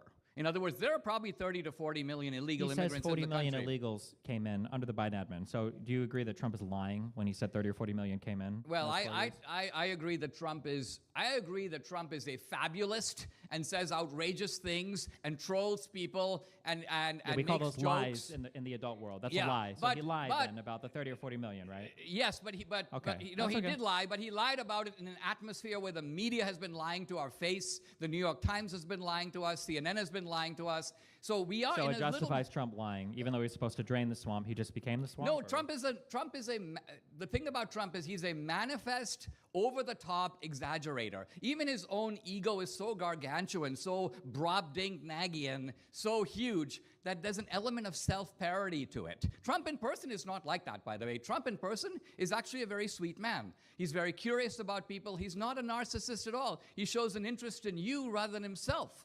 He met my daughter for the first time. My daughter was 21 years old, and he's basically asking her about Dartmouth and what it was like and what she majored in and what she wants to do with her life. And she was really quite stunned because he was, at the time, the president of the United States. So Trump is a little bit like Muhammad Ali. I just saw an interview a few years ago with Ali. They were showing him videos of his old self, I'm the greatest. And Ali was like, yeah, I was really something. And I realized for the first time that Ali knew that he was putting on an act. Ali was putting on the I am the greatest, the thriller in Manila, I'm going to kill the gorilla in Manila. This was all his shtick. And it's Trump's shtick. He does the same thing. Do you think that there's a possibility that he might make himself endearing to you and your family because he knows that you'll go out and you'll make good like propaganda pieces for him? Did that ever cross your mind? Well, by that logic, he should be nice to you also. I mean, if I was nice to him, I'm sure he would be. I mean, if all it took... I mean, if all it took was Trump having dinner with Maggie Haberman and she'd write a favorable book about him, then that would be a rather easy way to solve our political divisions. You mean kind of like the meals that he's had with Bill Maher, where Bill Maher has come out and said amazing things about him? Probably because Bill Maher saw him up close for the first time and realized this is actually a pretty nice guy. Or maybe because Donald Trump is a con artist who's made all of his money in reality TV and not real estate, and he makes a living by making strong impersonations on people like you and Bill Maher to get them to say nice things about him. I don't really care about Trump interpersonally, as a human being. I don't know why anybody would. We should care about him in his capacity as the president of the United States of America. If you're telling me that interpersonally he's this nice, humble man, but as the president, he's prone to exaggeration and falsehood, why would I care about how nice he is when you're playing bingo or cards? I care about him when he's speaking in his capacity as president of the United States. The falsehood we're talking about is exaggeration, trolling, bombast. And Trump is so manifestly doing this that I think... He's unqualified to be president, I guess? Well, I mean, look, here's what Trump will say. Trump will say something like, if the 2020 election hadn't been stolen, I could probably have won California. This is maybe manifestly that, but like untrue. 10 times slower, I guess. Trump actually knows it's untrue. But Trump is doing it because he knows the triggering effect it will have for him to say it. And that's why he says it, and that's why I support him saying it. So it's okay to... So it's okay to lie about the election result and be completely unhinged because, lol, it's going to trigger the liberals. Be fucking retarded. Jesus lie Christ. as long as you trigger people hard enough? Is that the rule that we're supposed to take? No, Yes, true. That's again, essentially what you said, because you're saying he's just triggering people. He triggered his own side into a massive riot at the Capitol on January 6th. So I don't know what you mean when you say... Look, They're fucking cheering him. this is like Vogue magazine saying, Michelle Obama is the most beautiful woman in America, right? Everybody knows it's false. My dude, Michelle Obama didn't try to coup the government. What the fuck are you on about? Everybody knows it's a lie. Or Dylan McVaney is actually a gorgeous woman. This kind of... Is this the same lie that Donald Trump tells us when he says he loves his beautiful wife when he was fucking a porn star, when she was at home taking care of their newborn child? I mean, what do you mean? We could... Like, come on. Donald Trump is not a beacon of morality. No one says that Trump hasn't been a playboy in his earlier days, but... Such a playboy that he had to pay her for sex? Yikes. Well, True. we can. A lot of this stuff is claims and counterclaims, and That's a pretty good we one. also live in a system, unfortunately, where even juries have become untrustworthy in Just a the ones that vote polarized against. environment. A case in point is the January 6 defendants. Most of those guys went before absolutely one-sided juries. 11 out of 12 Democrats, not a jury of their peers. Again, should they have broken into the Capitol? No. But were they over-prosecuted, over-punished? People actually took their lives over this incident, committed suicide. The Biden administration did that to them. Just a moment of silence for Jan 6ers who took their own lives. And it did that to Blah, them. blah, blah, Really blah, blah, why? blah, blah, blah. Because That's many my of moment those of people silence. were white, male, Christian, and conservative. I think it was probably because they were riding That's why at they the were treated Capitol. that way. I think it was probably because they were riding at the Capitol with an attempt to overturn the results of the last election. I think it's probably more likely what was going on there. How were they going to overturn those results? Tell me. By preventing the certification of the vote. Couldn't they meet tomorrow and do it? I don't know how long they could have prevented it for. Are you actually suggesting that these guys who went into the Capitol would occupy the Capitol, and then when the police showed up and the military showed up, they would nevertheless hold the Capitol and prevent the transition of power? I mean, you have bought into this fanciful cocoon of subverting the government, overthrowing the election. The thing is, you repeat this bullshit to yourself for years, and then you come to believe it. Those people who went there were screaming at their representatives to do something to investigate the facts of the matter, which they never did. Yeah, the facts of the matter were investigated. They were Donald not. Trump and Sidney Powell and rubbish. Giuliani, yeah, I agree, were rubbish. They lost every single court case they brought. Not They a had single court case looked at them. Name one court case that absolutely looked at the nothing. merits. What do you mean? If you Did a single court case actually investigate the factual question? First of what, all, over no. half of them did, yes, number No. one. Number two, if you can't make standing on a case, why should somebody even hear the merits? There you go. So I'll tell you why. Because what the courts did, and courts are understandably... Can you explain what is let standing? me answer. No, explain what standing is and what merits are for the Certainly. audience, I guess. Tell us. Standing means you have to have a legitimate position to bring a case. So right? how do Hold you on. have a case Well, with the merits can I and no answer? standing? Well, just to be You sure asked get me a to- question. Yeah, I'm answering. curious. How do you have a case that has merits and nobody with standing can bring the Just case? to be sure. Oh, Just to okay. be sure. Do you feel like you got enough time to answer that one? Well, let me just... I'm going to... Here's the thing about standing. The truth about standing is every citizen has a stake in the election. And so you would think that any citizen who brought a case on this matter, you'd be like, okay, let's look at it, right? There were a lot of, by the way, suggestive reasons. It's not as if this just came out of nowhere. You're not even meeting standing. Why would they even entertain anything to do with it? The windows boarded up, stopping 5 places, stopped the count within a few seconds of each other. Think about this. Supposedly each state is conducting their own count, and yet they all stop the count at the same time, and to this day, you don't know, and I don't know, and he doesn't know who gave the order. That's not true. None of this even happened. Who gave the order? The idea that all Israel. the states stopped counting at the same They time. all is not stopped even- counting. Let's go, within a few inshallah, seconds of each Israel. No, they literally not. Okay, Literally so at different why is time it the zones case for- then for that polls Trump was close at leading? different dates. None of this is true, but okay.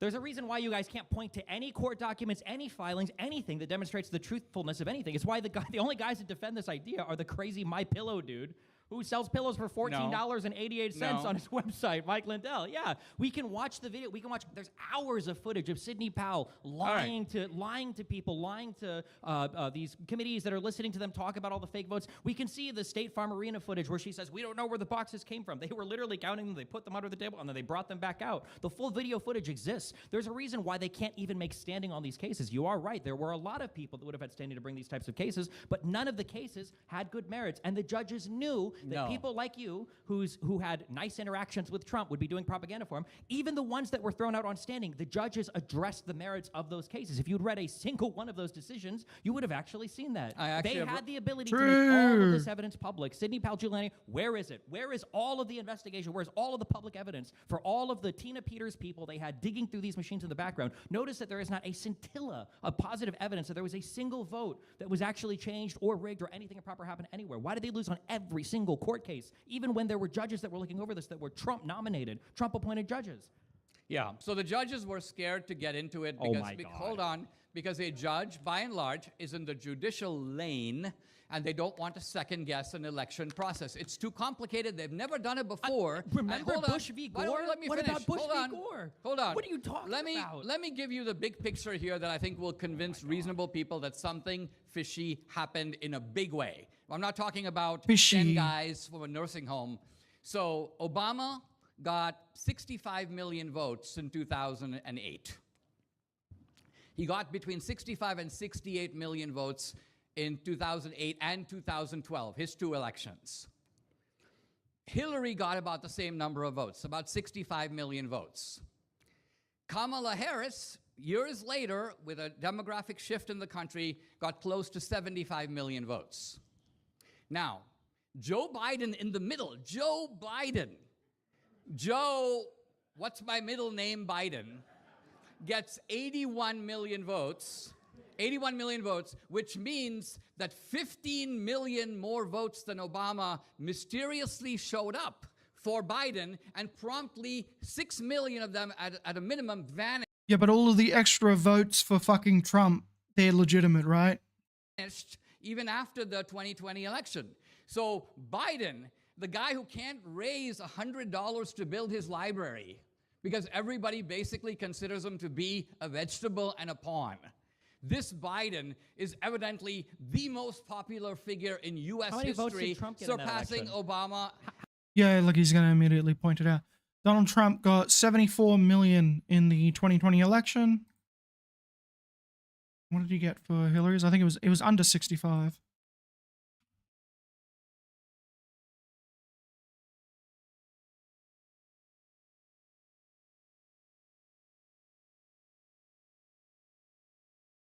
Election. Come on. Okay, so that election he got 62 million. Basically 63 million. 2020 he got 74 million. So that's interesting. And every other Democrat. How many votes did Trump get in that election? Which election? The one that Biden got the most votes. Trump got about 65 million. No, he didn't. He got 74. How is it the case that under Donald Trump's presidency, where he is in control of everything, somehow he is able to rig it so that Biden gets more votes, or Biden is able to rig it while Trump is president. Yeah. But then when Biden is in office, how is it that he's not able to rig it so that Kamala Harris, his vice president, wins the next election? Well, I'll give you two answers to that question. The first one you already know, but you're pretending not to remember. Too big to rig. COVID. COVID gave the Democrats a chance to change. Who was the president during COVID? But it doesn't matter who was the president during COVID. Who makes the rules of elections? The states do. Where was all the rigging? The rigging all occurred in Fulton County. It occurred in Phoenix, Arizona. And they couldn't rig it again in 2024? Philadelphia. So my point is, this is where the rigging occurred. No, with no evidence. True. No proof. And it doesn't make sense. What it's do you mean, ridiculous. no On its evidence? face. You know it's ridiculous, right? So the Democrats You're are able to rig it ridiculous. under a Republican president, but the Republicans can't rig it. Like, it doesn't make any sense. And then, not Yes. to mention the fact that the crazy story that you're telling, there's True. no facts or there's no proof The for literally any of it. Despite all of this, despite the fact that Donald Trump has, by the way, he said every single election. This is so fucking boring. Like, and then he's just going to ignore everything Destiny says and just keep repeating himself. Since like 2008 has been rigged. He came in 2016 and he put together a committee to try to find all the rigging. He found absolutely nothing. He's come in recently and he tried to find evidence of all the rigging and he's found absolutely nothing, despite him sending his weirdo FBI agents and Tulsi Gabbard to Fulton County and all these other places to try to seize ballot boxes or try to seize voter rolls. We still have absolutely no proof whatsoever that the 2020 election was rigged, despite all of you guys repeating it over and over and over again. And I hear this crying about standing and crying about they didn't look at the merits. The reality is there's just no good evidence. And you know how we know that more than anything else? We know that because, one, every single anchor at Fox News knew that all of the vote rigging claims were bullshit. We saw that leak in the Dominion lawsuit. And we know that because we haven't seen any of the evidence publicly. We saw the same 3 videos played over and over again that were debunked literally 12 hours after they came out, and nothing new has come out since then. Well, you're stating as fact things that are not fact. What the judges basically said is this. If you brought the case before the election, they go, well, the election hasn't happened, and so it's premature to bring the case. If you brought the case after the election, they go, oh, it's moot. The election's already occurred. So in either case, they denied standing. No, that's they denied not standing. true. It is true. That, they to be denied clear, standing no. beforehand because it's premature, and they denied standing after because it's already done. It's a done deal. The reason That's why a they were fact. denying it is because Republicans were trying to say that they didn't like the rule changes only in the states after they lost the elections. For you to contest And let's look at those. for you to contest a rule change after you lose, obviously makes it look like you didn't really care much about the rule change. All you cared about was the fact that you lost the election. The proper time to challenge those rule changes would have been through your state parliaments prior to the actual election itself. You can't wait till the election happens, say you don't like the rules because you don't like the results, and then the only remedy that you offer the court is to throw out the results of that election. That's absolutely insane. It's not insane. It is. If a rule has been changed that is unconstitutional according to the state law, the election should be thrown out. That is actually the law. Then they should have challenged hold it on. before then. They did challenge it. The Through their law says parliament. this. Look, I mean, I made a movie about this. I know. Yeah, and I don't think you know how the governments work. all law their says- parliaments have to, or all their state assemblies or their state legislatures have to do is change the rule or the law. Then that's all they have to do. It's not Right, that hard. but the state assemblies in Philadelphia and in controlled by the Democrats. The state assembly in Wisconsin is controlled by the Democrats. If it's all controlled by the Democrats, Yeah, then that's why they then- rigged the procedures where they could rig them. If it's all controlled by the Democrats, then it sounds like they had exactly the rules they wanted. So how can you say that the rules themselves were bad? Because the rules were made under COVID to make it easy to cheat. So, for example, With no why would proof. you be counting ballots after election day? Answer: it gives you more chance to cheat. In fact, it gives you more chance To not disenfranchise the voters, dude. Like, if Republican voters submitted their votes, you want their votes counted as well. It's just fucking retarded, dude. to know what the margin is. It's so and how depressing. many cheating votes need to be supplied. This man's That is a very supposedly an suspicious intellectual, rule by to the way. make. Why would Democrats oppose cleaning up voter rolls? Because they know the voter rolls are completely padded with fake names. Because you cunts will just get rid of people who are registered to vote and fuck them over on election day, because voter suppression is what you want. If you today, let's say you live in Texas and you move to Louisiana tomorrow, every government agency will know about it. The DMV will know, the tax authorities will know, the people in the new state will know, they'll be sending you bills. The one person who will not know are the voter rolls. Your name will remain on the voter rolls here. It will be added to the voter rolls there. You are now living in, think about it, in your lifetime, how many states you've lived in. There's a very good chance your name is on 7 or 8 voter rolls. And if the states try to clean them up, Democrats will file lawsuit after lawsuit to Yes. block it. Why? Because Because you want to disenfranchise voters. You don't actually care that they're... If they're on the voting roll and they don't vote in that election, why does it matter? they're the party of cheating. Therefore, every time I read an article, there are 7 ways to fix our elections. It's very hard to fix our elections when one party has a vested interest. Recently, a leading Democrat, I think Elisa Slotkin, said, if you have voter ID, Democrats will never win another election. What does that tell you?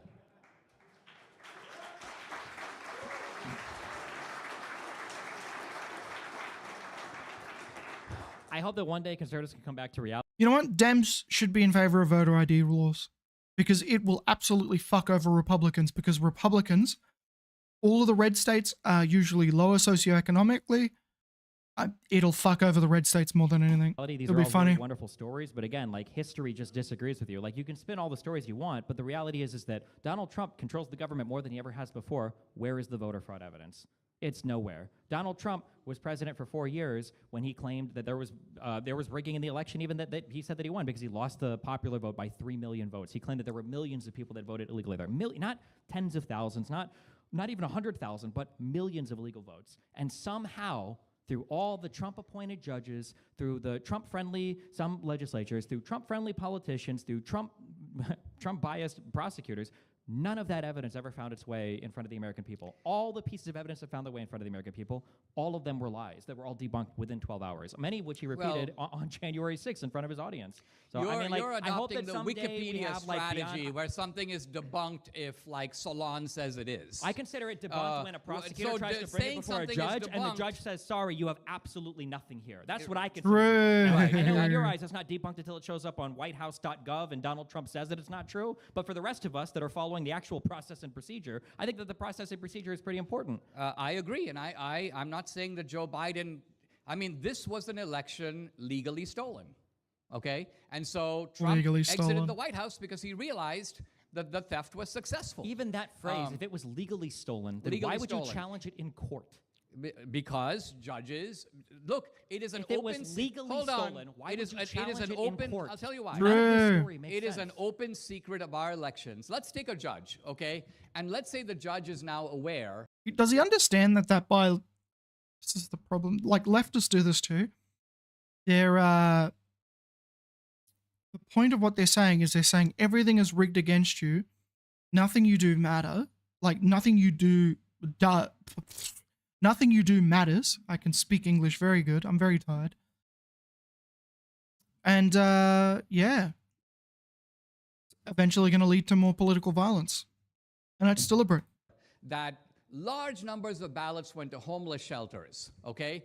somebody else, not the homeless people, filled out all those ballots, voting for all the homeless people in exchange for $10 or a glass or a thing of beer. This happens all the time. This is, for example, No evidence for this whatsoever. He's just pulling this out of his ass. an industry in San Francisco. But the judge is like, it would take me 2 years to bring these homeless people in. I would have to conduct a fact-finding investigation on my own.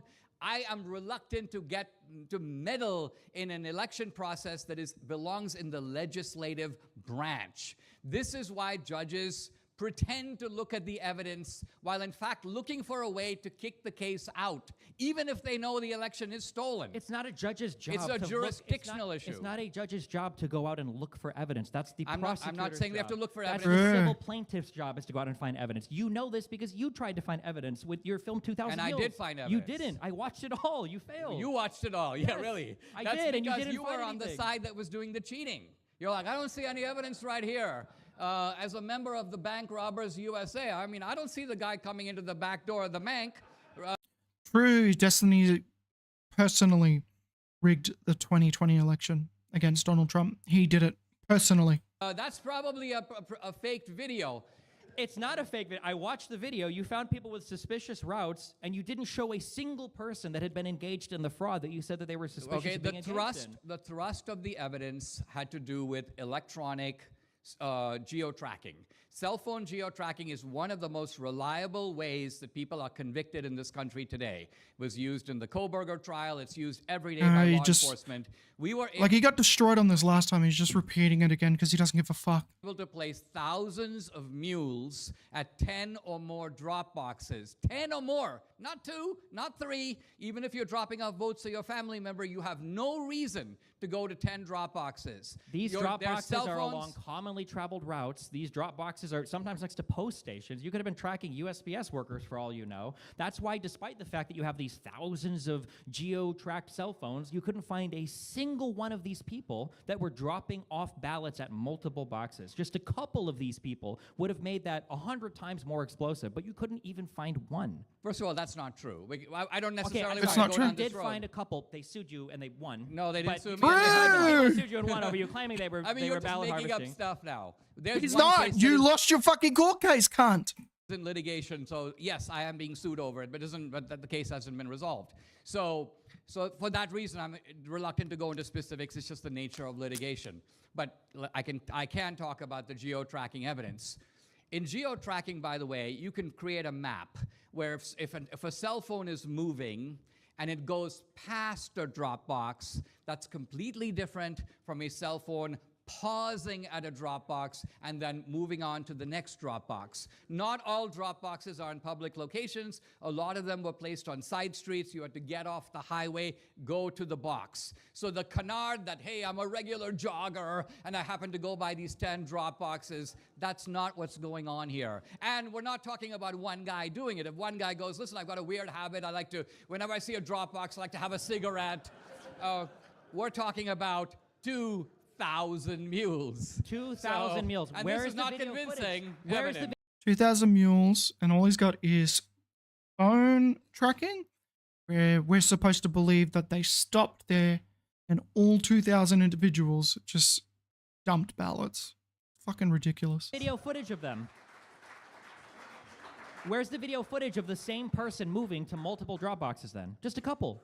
Right. First of all, I do have the same person on more than one drop box. Why but weren't they in the film? They are in the film. They aren't. They are in the film. I have the same guy in different outfits Going to the on same different drop box. occasions. The same drop box. And that one guy was from an old person's home because that's one of the people that sued you guys. That's why the film got removed from the publishing website that it was No. originally on. I'm familiar with the case. Yes. You're misrepresenting the case. We never claimed that guy. That's a different situation with that guy. I'm saying we have film of the same guy on more than one occasion. So if someone is seen, first of all, let's back up for a moment.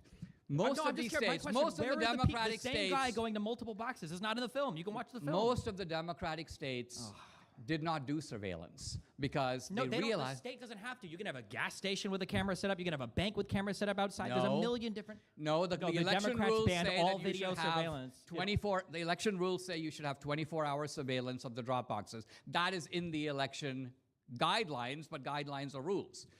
A lot of the states did have drop boxes. Some of them turned off the camera on the drop box. Some of them deliberately pointed the camera not oh my at the God. drop Now box. the Epstein guy was in charge of the cameras for the drop boxes. I'm not saying too. it's an But we Epstein have no guy. evidence of any of this. This would have been a good argument to make in the film, but you didn't make any of these arguments in the film. The I'm cameras were simply turned saying, on and off.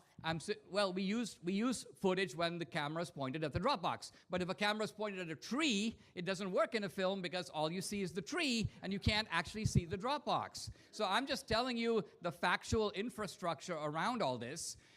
The Democrats, by the way, if you ask them, can you give us the surveillance footage for the states? They will bill you thousands of dollars. They will take months to provide it. And why? If it was all on the up and up, it's all transparent, why don't you put all the surveillance footage online?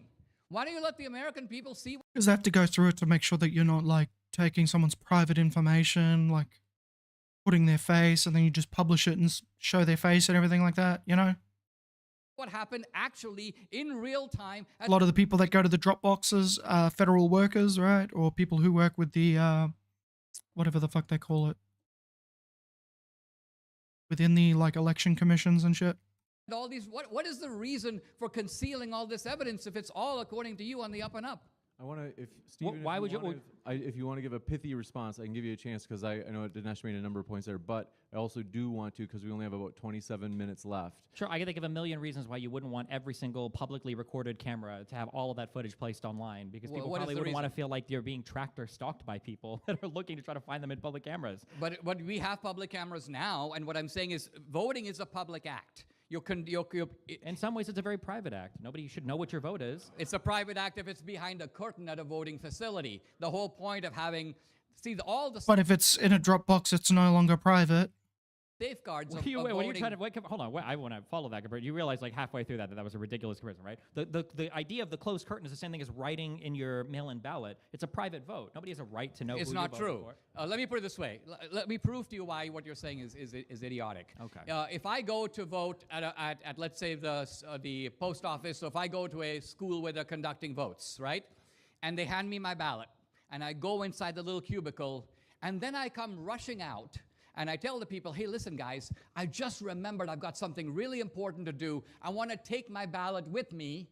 I'll fill it out. I'll come back and drop it off later. Would they allow it? No. They'd be like, we can't trust you. You can't leave this facility. Who knows what's going to happen the moment you step out of here? That's basically mail-in balloting. Then why hasn't Trump made it illegal yet? Trump can't make it illegal. Why has Trump himself voted with mail-in Trump ballots? does not have... Why hasn't Trump found any of the voter fraud that he claims? If they're states' I- rules, then it's a states' rights issue. Then leave it to the states to figure it out. If you don't like how they do it, Texas v. Pennsylvania, they lost that case there. You don't have a right to tell another state how to do their vote. Sometimes I notice that states' rights are very important to conservatives. Other times they seem not to care. But go deeper Well, on this, you're but- confusing. I'll just finish my point. You're confusing what states have the power to do or the right to do with the vulnerabilities in our system regardless of who does it. Mail-in balloting is less safe than voting in person. That's a fact. You want to camouflage that fact, so you're now changing it to a jurisdictional issue of who has the power. I agree states have the power, but I think states should limit mail-in balloting to people who are sick, people who are traveling out of the country. There should be the possibility of doing it. Sure, let's but it limit should it not. to the sick people are traveling. How do you prove that you're sick? Do I have to send in a positive How do you think we COVID did test? Well, you guys absentee don't balloting in this country for the last 100 years? You request a ballot and they send it to you. You think you have to send them a doctor's note along with your ballot that the guy has to check out and then call your principal to make sure that you're actually sick and you weren't just playing hooky? The system was based on a certain degree of public trust, but the truth of it was this. The truth of it was that mail-in balloting or absentee voting was a tiny percentage, 3 or 4% of the overall vote. When it becomes 30 or 40%, think of the rampant opportunities for cheating. It was that way during COVID because people were afraid of getting sick. Correct, and it was exploited. That's why Jane Fonda It was said exploited. COVID was God's gift to the left. Brr. And what she meant by it is it gave us the chance to steal the election. What do you think? I'm just curious. I hate to what do do you, it just because we've covered the topic so sure. deeply. Is a couple of example questions. These are optional. You don't have to take these questions, but in terms of covering other topics, one would be executive power. Has Trump used presidential authority legitimately to overcome an unaccountable bureaucracy or dangerously weakened checks and balances? Or we could cover the economy, namely whether or not ordinary Americans are better off today compared to when Trump took office. I'll take both very quickly, and then you can go after me. So I'll start with the first one. Just remember what the Democrats and the left said about Trump, and still say about Trump. He's a fascist. He is. He has no sense of the limits of power. He does. He will run roughshod over the judges. He will He do does. whatever he wants. He will go after does. his political opponents. He does. Now, here's the fact. There have been numerous judicial rulings that have gone against Trump. Yep, now he's also going to say that the left are the ones going after their political opponents as well. There have been MAGA conservatives who have urged Trump, ignore the ruling. Just go ahead and do what you want. The judges are wrong. They don't have the power to do it. Every single ruling that has been made against Trump, the Trump administration has complied with. So you got to stop this, stop it. You got to bring this criminal illegal back, bring him back. In every case, Trump has shown himself hedged in by the rule of law. So has he exceeded his power? No. He's used his power, his executive power, the same way Biden did, the same way Obama did. Yes, he has made executive decisions, but when those decisions have been struck down by courts, Trump is basically, he might appeal it, but that is called following the system. Now, are you better off than you were under Biden? Well, can we do these? Let's do these. Can we do them one at a time? Okay, yeah, go for it. I got to try the strategy of just making stuff up all the time. I guess it seems like an effective way. Name to one live court in- decision that Trump has flouted. The tariff one. He said that he was going to do tariffs and other means possible. He listed like 12 other laws by which he could do tariffs. Because Trump has other forms of authority to do I'm tariffs. just saying, I just He don't does. want him doing it. The tariff Donald Trump power has is no not respect for the purely rule of law. legislative. Donald Trump is constantly attacking our judicial system. You mean can tell rhetorically?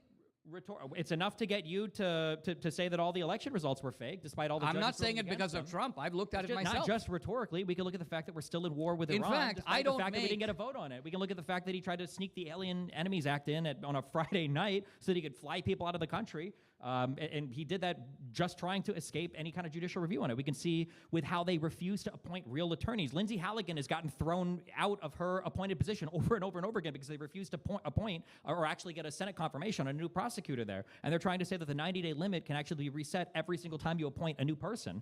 I mean, we can look at example after example after example. That's of Donald disgusting. Trump abusing the powers of the White House, of him ignoring the executive agencies that exist under him. We went to war with Iran while the head of our intelligence committee, Tulsi Gabbard, says that the White House all but didn't consult, basically, essentially at all, the intelligence committee on whether or not they should have actually gone to war there. I mean, That's we can not see an that we abuse can of see the amount of power. political The- prosecution. That's happening. not an We've got these abuse of crazy power. indictments on True. Comey. We've got a DOJ that is just completely and totally out of control. We've got a dismissal on things that all of us should agree as Americans we don't want here, like Russian propaganda through the form of tenant media. We see that Donald Trump dismisses all of these things that are in favor of helping his allies, and we see him attacking his adversaries. I mean, geez, what equivalent past president on the Democratic side or the Republican side has gone onto a social media account and said, here's the prosecutor I want, Lindsay Halligan. Here are the 3 people that I want indicted. I think it was, what was it, Bolton, Comey, and Letitia James, and then seeing the actual DOJ follow through on that. When has that ever happened in U.S. history before? Yeah, well, I know it's It happened in hasn't. U.S. history before because it It happened to me under Obama. Yeah, I make a film True. about Obama, No. and 5 weeks later, the FBI is banging on my door. I am aware that there was direct communication from the Holder, Justice to Barmesaram, where Holder described himself as Obama's wingman. How do I know Obama was pissed off about my film? Because he was attacking me daily on his website, otherwise called barackobama.com. So the truth of it is, I upset him. And I upset him not just because I criticized Obamacare. I'm not saying any of that. I went into his world. I showed his crazy family. I interviewed his brother in the slums of Nairobi. I juxtaposed this guy living in third world slumdog millionaire conditions with Obama claiming that we are our brother's keeper. I basically exposed his hypocrisy, his narcissism, and so I ticked him off. And he was like, get this guy, find something on him. And so I was prosecuted for an offense that no American has ever been prosecuted for in this country's history for doing what I did. So there you go. Get wrecked, my- bozo. What the offense was donating $20,000 of my own money to a longtime college friend of mine, running in an election in which she had no chance because I was guilty that I couldn't do more to help her campaign. I felt bad. Now, the campaign finance laws exist for a reason, usually to punish quid pro quo. Had I given her the money and said, if you're elected, I want to be a judge, or I have a business and I'm courting a tax break, people have been prosecuted rightly for that. But no American in the country's history, a first-time offender, for giving 20 grand of their own money. Think about it. People like Soros give millions through PACs. So normally it's you get a fine, you get a warning. But the government, I sat down across from the lawyers of the SDNY. If they could have put me in jail for 20 years for doing what I did, they would have done it. They were talking about the fact that if you don't plead to this, we will hit you with mail fraud. And this is what they mean by mail fraud, putting a check in the mail. We'll hit you with bank fraud. And here's what they mean by bank fraud, taking my own 20 grand out of my own bank account. That's the bank fraud. You can't believe a single fucking thing he's saying about this because he just lies about everything else. Really the bank fraud, or was it the fact that you were trying to conceal the extra $10,000 you donated by passing it through to family friends? No, you passed it through to wasn't two other people. The concealing it. reason why it was going to be a mail fraud or wire fraud is because you were sending them checks. You were lying about what the checks were for because you knew that you were breaking the law, and you had another couple donate $10,000 on your behalf. Right. Well, I had two people that I knew. I told So them you openly, knew. I But go, you break the law. You knew that, but why didn't you just donate the $20,000 yourself? Because there were right. So I Because you thought knew it was this- illegal. Yes. No, that's why you didn't prosecute you for thought it. No, I thought it was a clever way to get around the campaign finance Yes, limit. that's called breaking the law. The law that's just getting around it. I admit That's it. like if I go to Walmart, if I put a Kit Kat bar in my pocket, that's a Okay. clever way of getting candy bars without paying for it. Yes. Right. And do you think that somebody who takes candy bars without paying for it? Now, the person who takes candy bars without paying for it is taking somebody else's money. We're talking about giving my own money, right? So we're now talking about me giving away too much of my own money. I mean, you should have seen when I went to the confinement center with hardened criminals. They're like, "What'd you do, man?" I'm like, "I gave away too much of my own money." They were like, "You're shitting me," right? They're like, "What'd you get?" His acting I'm is like, I got 5 incredible. years of probation. This guy goes, "Well, I'm a drug smuggler. I got 2 years of probation." In other Damn, words, he should have waited to do it until Trump was in office, and then Trump could have just pardoned him like he seems to do with all of his criminal friends. Regardless, you can sit here and make Well, jokes what I'm about it. If you saying don't is, like do the you- law, that's do- fine. But there was a campaign finance law Yes. that limits you to $5,000 for an individual contribution, $10,000 for couples. Correct. And you tried to get around that law. Now, as for a quid pro quo, you don't necessarily have to allege that. But the allegation was that the group of friends that you were hanging out in, you mentioned that film about Obama, one of the people that was hanging out in that group of friends that was friends with the politician running that you had managed to illegally donate through a roundabout way, an extra $10,000 to, that person that was in that group of people was one of the primary funders of that film that you made about Obama. Now, I'm not saying that Right. Obama That's went because after Wendy you and because I of the have friends primary in common. funding of the We're- film or we whatever. came out But I'm of saying you very darknet clearly and together. openly broke a law that you knew was a law. You saying here that you were trying I'm to cleverly I'm get not around it saying- demonstrates the mens rea, the criminal intent to get around a law that you knew existed, and you knew this because you'd served on like I think it was it was like the campaign finance board or whatever for that either that same friend or a prior election, so you knew what these laws were. So I mean, you could try to pretend that All right. like it was a whatever thing, but I'm I mean, like, not you knew you were saying- breaking the law. You I got wanna- prosecuted I for wanna it. give Dinesh a chance to I respond, knew and I then- was trying to Zion? get around the law, and I was willing to take any punishment. See, with justice, So then it's don't not just a complain matter of about did you do it. If you were speeding, you knew you were speeding. True. But the issue is, A, Fucking is the retard. punishment proportionate to the offense, and B, He started bitching about it. And then he's like, but I accepted, the repercussions of me breaking the law. Like, what a fucking idiot.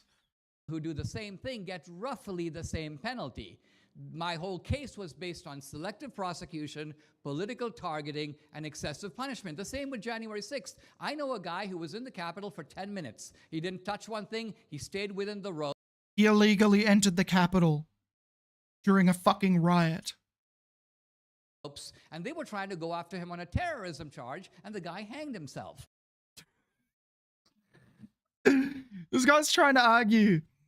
Listen, he was charged with rape, but it was only the tip.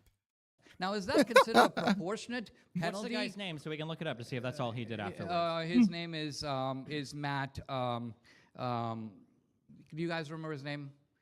His Every single time you Oh, guys Matt, give one of his these name people- is Matthew Perna. Look him Okay, up. well, look him up, because every time you guys give one of these people, he was there for 10 minutes, he didn't do anything. I look him up, and they're like the most deranged people that were No. at the Capitol. They're hanging Look from him the up. rafters, they're running Look him around up right now. screaming, they're attacking people. Yeah, we'll look him up. Yeah, look him up.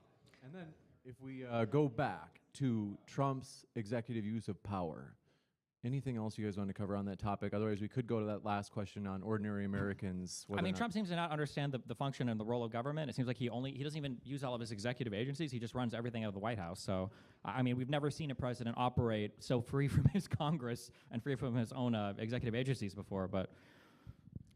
I'm kind of inclined. If you want to respond, Dinesh, we can. Otherwise, we might move. Okay, hang on. Matthew Lawrence Perner was an American man who took part in the United States Capitol attack on January 6, 2021. Perner, age 37, died by suicide in February 2022 while awaiting his sentencing on charges of witness tampering.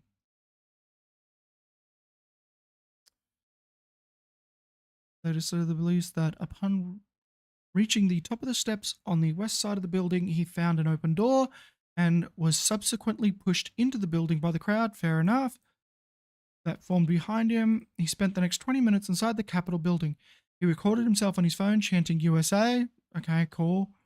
With the crowd. He later told agents he tapped a window with a he tapped a window with a metal flagpole.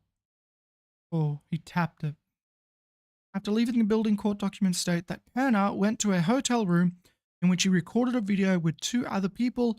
In the 8-minute video, which he uploaded to Facebook, he made the claim that people with Antifa were chiefly responsible for breaking the doors in the windows at the Capitol, and that it's not over, trust me, the purpose of today was to expose Pence as a traitor.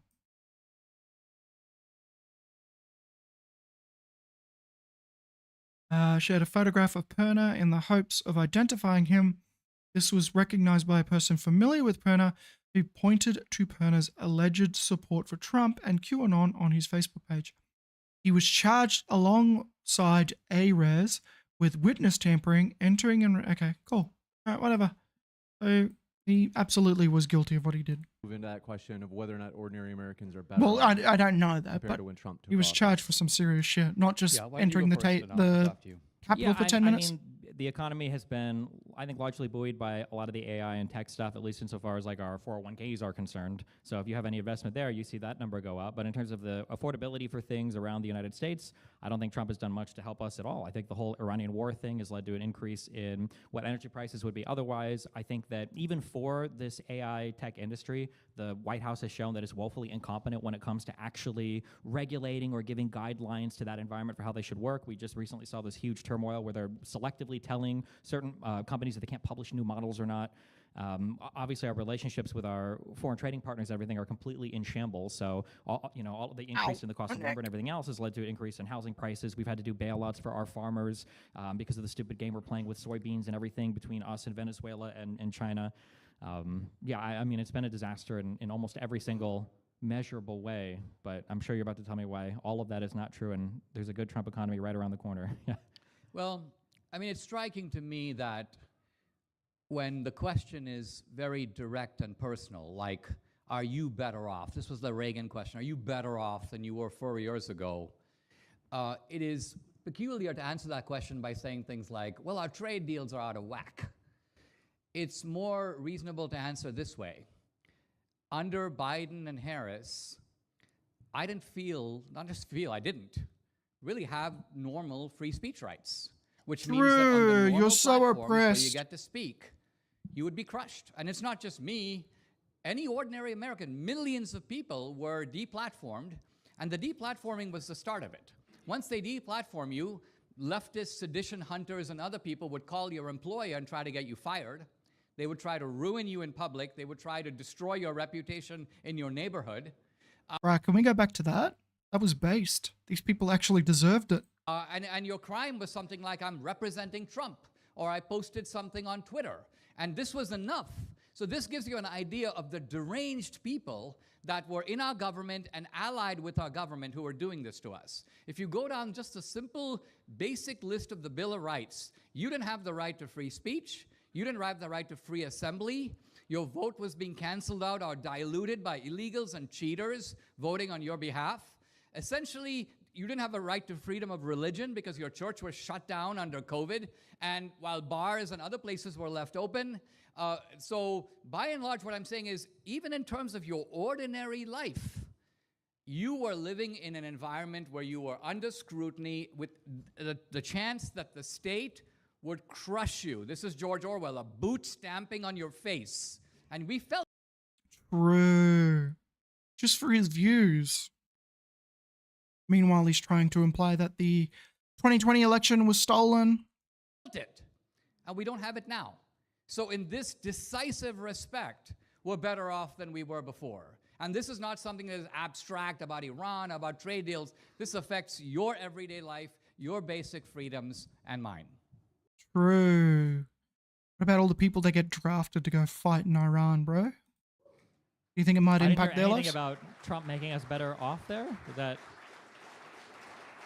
True. He didn't even answer the fucking question. anything about Trump making us better off there? Is that They're just all clapping. What is? We literally live in a stupid dystopia. Stupid utopia. Stupid dystopia. I missed the part. I might have missed it. Were the Trump made us better off, or? We are better off economically. I mean, don't you think that a system in which you let in millions of illegals, not only do you let them, it's bad enough to let them in. And by the way, the letting them in was... What are we talking about? Just list examples. Like, what the fuck is this shit? The Biden administration had put the word out. I know this from Venezuela in particular. Biden wants you to come. If you come to America, they will have a job for you. They will have home subsidies. Damn, maybe You'll I get should a go to the car. US. All of this may not be true, but they were putting the word out. They were, how do you think those caravans were coming thousands of miles and showing up at our border? You think people know how to start off in Honduras and travel? How do they get health care? Who gives them food? Who gives them maps? Who shows them how to go through other countries? Is he really trying to argue the Biden administration, like, financially assisted fucking refugees to get to the US through, like, South America and that? That's fucking insanely stupid. Left had set up a facilitating network for all these people to come. Yeah, look, he realized what he's saying. How hard Fucking to go funny. north? Get in What? a car or walk? What do you mean? How hard is it to go In from another south country? How do you to go through? north? Mexico doesn't allow you normally to come into their country. But Mexico was moving these people through because Mexico realized they're not here to come to Mexico. Man, I They're- really look forward to the criminal prosecutions. Notice how like all of these horrible things are happening all the time. And You we never deny they get- were happening? We never. You do- where you- are the how do criminal you think- prosecutions? how That there do was you a coordinated effort between the United States and all these other countries to shuffle caravans of immigrants to their. Yes, I deny that was happening. Yes. You deny. Yes. And if it's not, show me the charge. Okay, let me ask you Just this. like all the corruption charges that we never saw, just like the Hunter Biden Burisma charges that we never saw, just like the voting fraud thing that we never saw. We have all these grand stories that conservatives give, Wait and a they minute. never, ever, ever amount to anything. If And when it dude- finally comes time to True. cash out any of these things in any measurable way, the conservatives always have pie on their face. Doge was a total and complete failure. The immigration, mass deportation stuff never happened. Americans hate ICE. They run around, they kill U.S. citizens, and then they have to be whisked away by federal officers before any accountability. We give them $90 billion, more than most militaries on the planet have to actually spend, and we've got nothing to show for it. They said 40 million illegals were here. You claim that was a lie. They said that 3 million have been deported. I bet you don't claim that's a lie. Like, what am I supposed to believe at the end of the day when I have story after story after story, and history disagrees with every point you make, and I have no charges in front of me to actually show for any of the claims that you're making? All right. You saw with your own eyes, as I did, Oh my God. a large caravans of hundreds, if not We thousands. saw the large caravan come in. Joe Biden guiding it. Thousands of people moving together. How do you create a caravan, by the way? How do you create these caravans? They're moving over vast land distances. True. In fact, you can see them coming from Almost like a herd of wild boars. 100 or even 1,000 miles away. You've seen this on social media videos. The videos exist. Number two, you notice that there are UN organizations, Catholic charities, innumerable NGOs attacking the Catholics now? facilitating these organizations because it's money making for them. When they come here, every illegal is then they build the government. Schools love it because they get students. My wife, who taught bilingual, says that there's common practice, for example, to take Mexican American kids who speak English and pretend like they can't speak English to put them into bilingual programs so they get bilingual funding. This is what I talked about at the beginning. Our country is being ripped off at a massive scale. Now, the Europeans are in on it. Nice. The international organizations are in on it. The NGOs benefit from it. His only response is, I see the caravans. They're all outside the country. Who are you really going to prosecute? People are funding these people and giving them maps because they know that there's a system to be scammed at the border. And then the Biden administration tells the border control guys, you have to let them in. Just give them a court date, even if it's 2 years from now. Let them in the country where we can't find them ever again. They may. And then Destiny's just going to point out the fucking border immigration bill that Biden tried to pass and how Trump blocked it. And then, I don't know, probably DeSouza will just say either it didn't do enough or he doesn't know anything about it. May not show up for the Same court shit date. every All time. of this is going on openly with U.S. government collaboration. And now he's like, where are the charges? If I don't see a charge, it didn't happen. Really? Really? That's not how these rackets work. These rackets work where... What do we elect Trump for, to drain the swamp then? If you're going to tell me at the end of the day none of this stuff can be found or prosecuted or charged or anything. Have you seen any caravans since Trump took office? Nobody wants to come to the United States since Trump took office. Thank you. Thank you. Drew. Thank you. Isn't that great when nobody wants to go to the US anymore? Anything else you'd like to cover? Otherwise, another prompt might be presidential character. Should voters separate Trump's policy accomplishments from his rhetoric, personal behavior, and leadership style? We covered some of that in terms of the rhetoric. Yeah, let me say something about He's about to suck Trump it. Man. He's gonna dance on it. I mean, you've got a guy who has... There's got to be another question. I don't know if I can survive another glaze fest of one of the most deplorable people.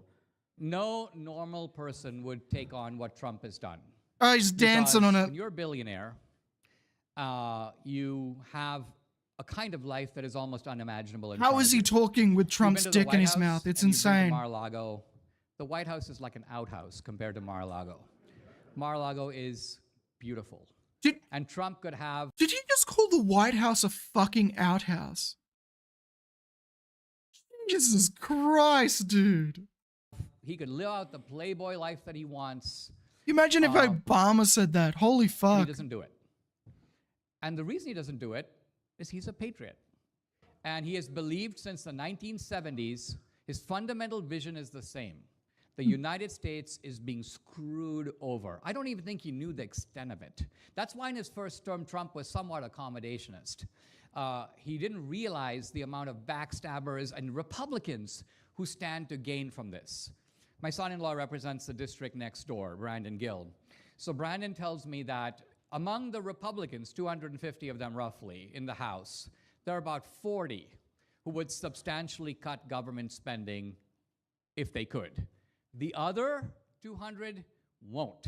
Why? Because they too want to be reelected. They benefit from increased government spending. They want to bribe their voters no less than the Democrats. So Trump is up against it. He's about the only guy. This has been a thing that conservatives have been saying lately, like implying that when progressive governments spend money, that it's like a form of bribery to the voters. And it's like, by that logic, doing anything for voters that helps them is bribery. Like, what the fuck is the logic here?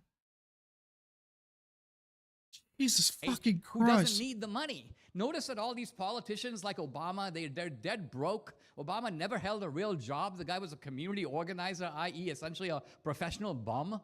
But once he gets into the White House, he starts cashing in left and right. He's a multi-millionaire. He gets Netflix contracts, even though the guy's never made a film, doesn't even know what to do, but Netflix will put money on him. Book publishers will give him $10 or $20 million because the money's coming from some donor. All these people have learned to play the system. And by the way, again, it's not just Ilhan Omar, it's also Marjorie Taylor Greene. It occurs on both sides of the fence. The only guy who lost money from being president, well, you have to go Donald back to people Trump. like Jimmy Carter in the 70s. Oh, never mind. But in the modern era, the only guy whose net worth was Donald less Trump. in Donald Trump. 2020 Donald Trump. Say than it. was Say in it. Suck him. 2016 Suck him. is Trump. Oh my God, he did it. So we have the wonderful... He sucked him dry. Remember when Trump did the fucking rug pull shit? Based. stories, but the numbers disagree. So my question would be, how do you square all of what you just said away with the fact that in the first year and a half of Trump's presidency, he enriched himself by more than the growth of every single person in Congress's, all of their portfolios combined? How do you do that? With crypto scams and by cutting deals with people in other countries by abusing his office as the presidency. Okay, so okay, let's go through those one by For one. instance, yeah, the crypto. So a Don't you crypto think it's kind scam, of hold weird? on. Don't you think it's weird that a person can anonymously basically send a ton of money to the president and there's no way for us to even know who that is? Isn't that kind of a weird thing? Maybe not good? Hold on. Let me talk about crypto and then let's talk about the foreign governments. Let's talk about the crypto, in my opinion, most of it is a scam. Not Bitcoin, but a lot of crypto. Trump, I don't even know if he fully understands crypto because. Oh, so he's too stupid to do rug pulls. True, he's just too retarded. When he speaks at the Bitcoin conference, Trump will say things like, "I hear it keeps going up. Who the hell knows?" So that is by and large the mind of a guy who. But Trump basically knows that. Why would he sell his own crypto coin if he doesn't understand it? How is that anything but definitionally a scam? Because Trump sees that there is a crypto craze and people are issuing their own memes. People are selling NFTs. They're selling stupid electronic art. And so Trump he decides is like, to scam hold on. his... It's not a scam. He's capitalizing on his brand. He has the biggest brand in the world. And he has a private company. I mean, why is his brand so big? The reason Trump's brand was because he's the president. Trump's brand was being a bigger reality than TV star. Trump's brand was he's the profiting biggest. From the office when of the Trump presidency. ran against Hillary, he was as well known as Hillary at that time. So that was before he ran for president. For the first time, he was already as big as Hillary. So the presidency didn't create his brand. The presidency created Obama's brand. Obama was a nobody until he ran. Obama didn't sell a crypto coin. No, Obama's basically just selling this monstrosity of a library, which I think is by and large a reflection of his inner soul. If you take a good hard look at it, as opposed to the $400 million Qatari jet that's going to be. How would we have felt about Biden or any of the Clintons or any of the Obamas flying around in a $500 million Qatari jet? Is the Qatari jet the property of Trump or the U.S. government? It's debated, I guess, where that goes to after his No, presidency it's not is over. debated. After where it goes to after, in terms of Trump's presidential library, of course that's debated right now. And it doesn't matter who it goes to afterwards. You guys would have collectively lost your minds if Hillary or if Bill or if any Democrat was flying around in a $500 million Qatari jet that they got in exchange for letting them build a base to practice in Idaho or Montana or whatever. You guys would have lost your minds over it. Of course you would have. I don't understand why ignorance can be an excuse here for Donald Trump creating a crypto coin that's lost like 98% of its value since its inception that allows him to anonymously take money from people that we don't know who they are. It doesn't bother you that the president of the United States could get a $5 million crypto buy from some dude and you wouldn't know who it is or that it's even happened? Look, I support. There's legislation There's legislation out there now would it bother? Hold on, that the Republicans are pushing that will prevent public officials from issuing their own coins. I think Trump got out early in this whole thing. Frankly, I don't even think it was Trump. It is true there are a lot of hucksters around Trump, and some of them are actually extended members of his own family. I agree. Trump is not the first guy, by the way, to have a son. What about? Actually, I'm pretty sure there wouldn't be because it would look really bad. Situations is this guy's very a often, fucking idiot. What are you selling for it? So, for example, what was Biden doing? What the Biden people were doing were collecting money in return for something really specific, which is letting Burisma off the hook in Ukraine. That's why Biden wanted to get that. Joe Biden's the president of Ukraine. True. Even though he wasn't even, like, I think he was VP back then. Like, prosecutor fired because he was being paid to make that happen. Where are the charges for that? Well, I mean, Trump tried to charge him and got impeached for it. So nothing came out from this. And the guy that even started that rumor, that myth of that pay for play, ended up admitting that he lied to the FBI over all of it. So none of that is true, Biden which is is nice. tape That's why they spent so long investigating Hunter Biden and they found nothing. But secondly, I want to ask that question again. Does it bother you that somebody could anonymously give the president of the United States millions of dollars and you'd have no way of knowing about it? It doesn't bother me if a guy has a private company that he had before. Let's take Trump. If I go to a Trump hotel in Scotland and I play golf and I give him $10,000 for a week's vacation over there, this is not a problem. I'm not bribing Trump by doing that. First of all, it's not easy to bribe a billionaire. Part of what these people don't get is that, and they say the same thing with me. Oh, you got $7,000 for Israel for making a post. I mean, I have donated $300,000 to biblical archaeology in Israel over the past 3 years. You think I can be bought with a $7,000 post? I mean, probably. I mean, given that this guy sells literally every single thing he gets his hands on, there's Trump Bibles, there's Trump pieces of suits that he's worn when he's gotten shot at, there's Trump trading cards, there's Trump, I wouldn't be surprised if there are Trump toupees by now. But So just to be clear, if the next Democratic president comes into office and this guy has a business and that business starts dramatically outperforming what it was doing before as a result of him being the president, you're not going to complain about that. You're going, well, just like how Trump had a crypto coin and he was making a ton of money, I have no problem with a Democrat doing the same. I want to give it a next chance, and then we have to go into the Q&A. Yeah. I mean, I just said that I agree with you on the crypto. I don't think that Trump should have issued the crypto coin. I think Then it was why did stupid. you defend it? Why not just say that at the beginning? Yeah, he shouldn't have done that. Well, I told you why he did it. I mean, I Yeah, told to you there's scam people. I know why he did it. I'm not an idiot. He made $1 billion off of it, of course. I Yeah. know why he did it. Trump, look, there's a lot of Trumpsters who will buy Trump merchandise. I mean, I bought some Trump merchandise. I went to Trump's Really? place. Oh, there you Wow. go. I went to Trump's place in Bedford. I saw some really cool golf shirts. I bought a couple of them. But it doesn't necessarily mean people like the idea of being associated with Trump. Trump is in a weird position where even though he's the representative of a movement, he also has this kind of larger than life personal brand.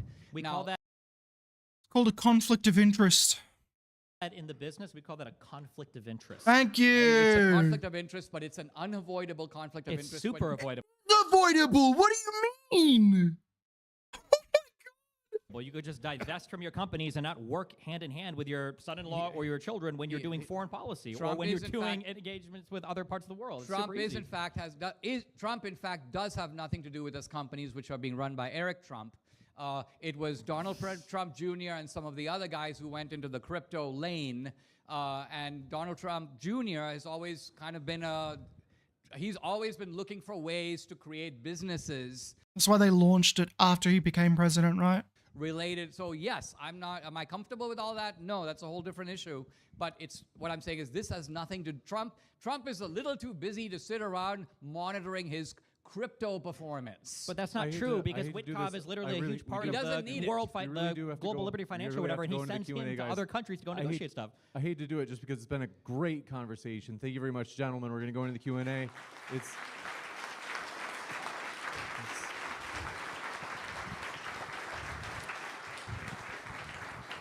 All right, I'm gonna call it there. If anyone's still watching, I can see 5 people are apparently watching. Have a good night. I'll catch you later. Bye.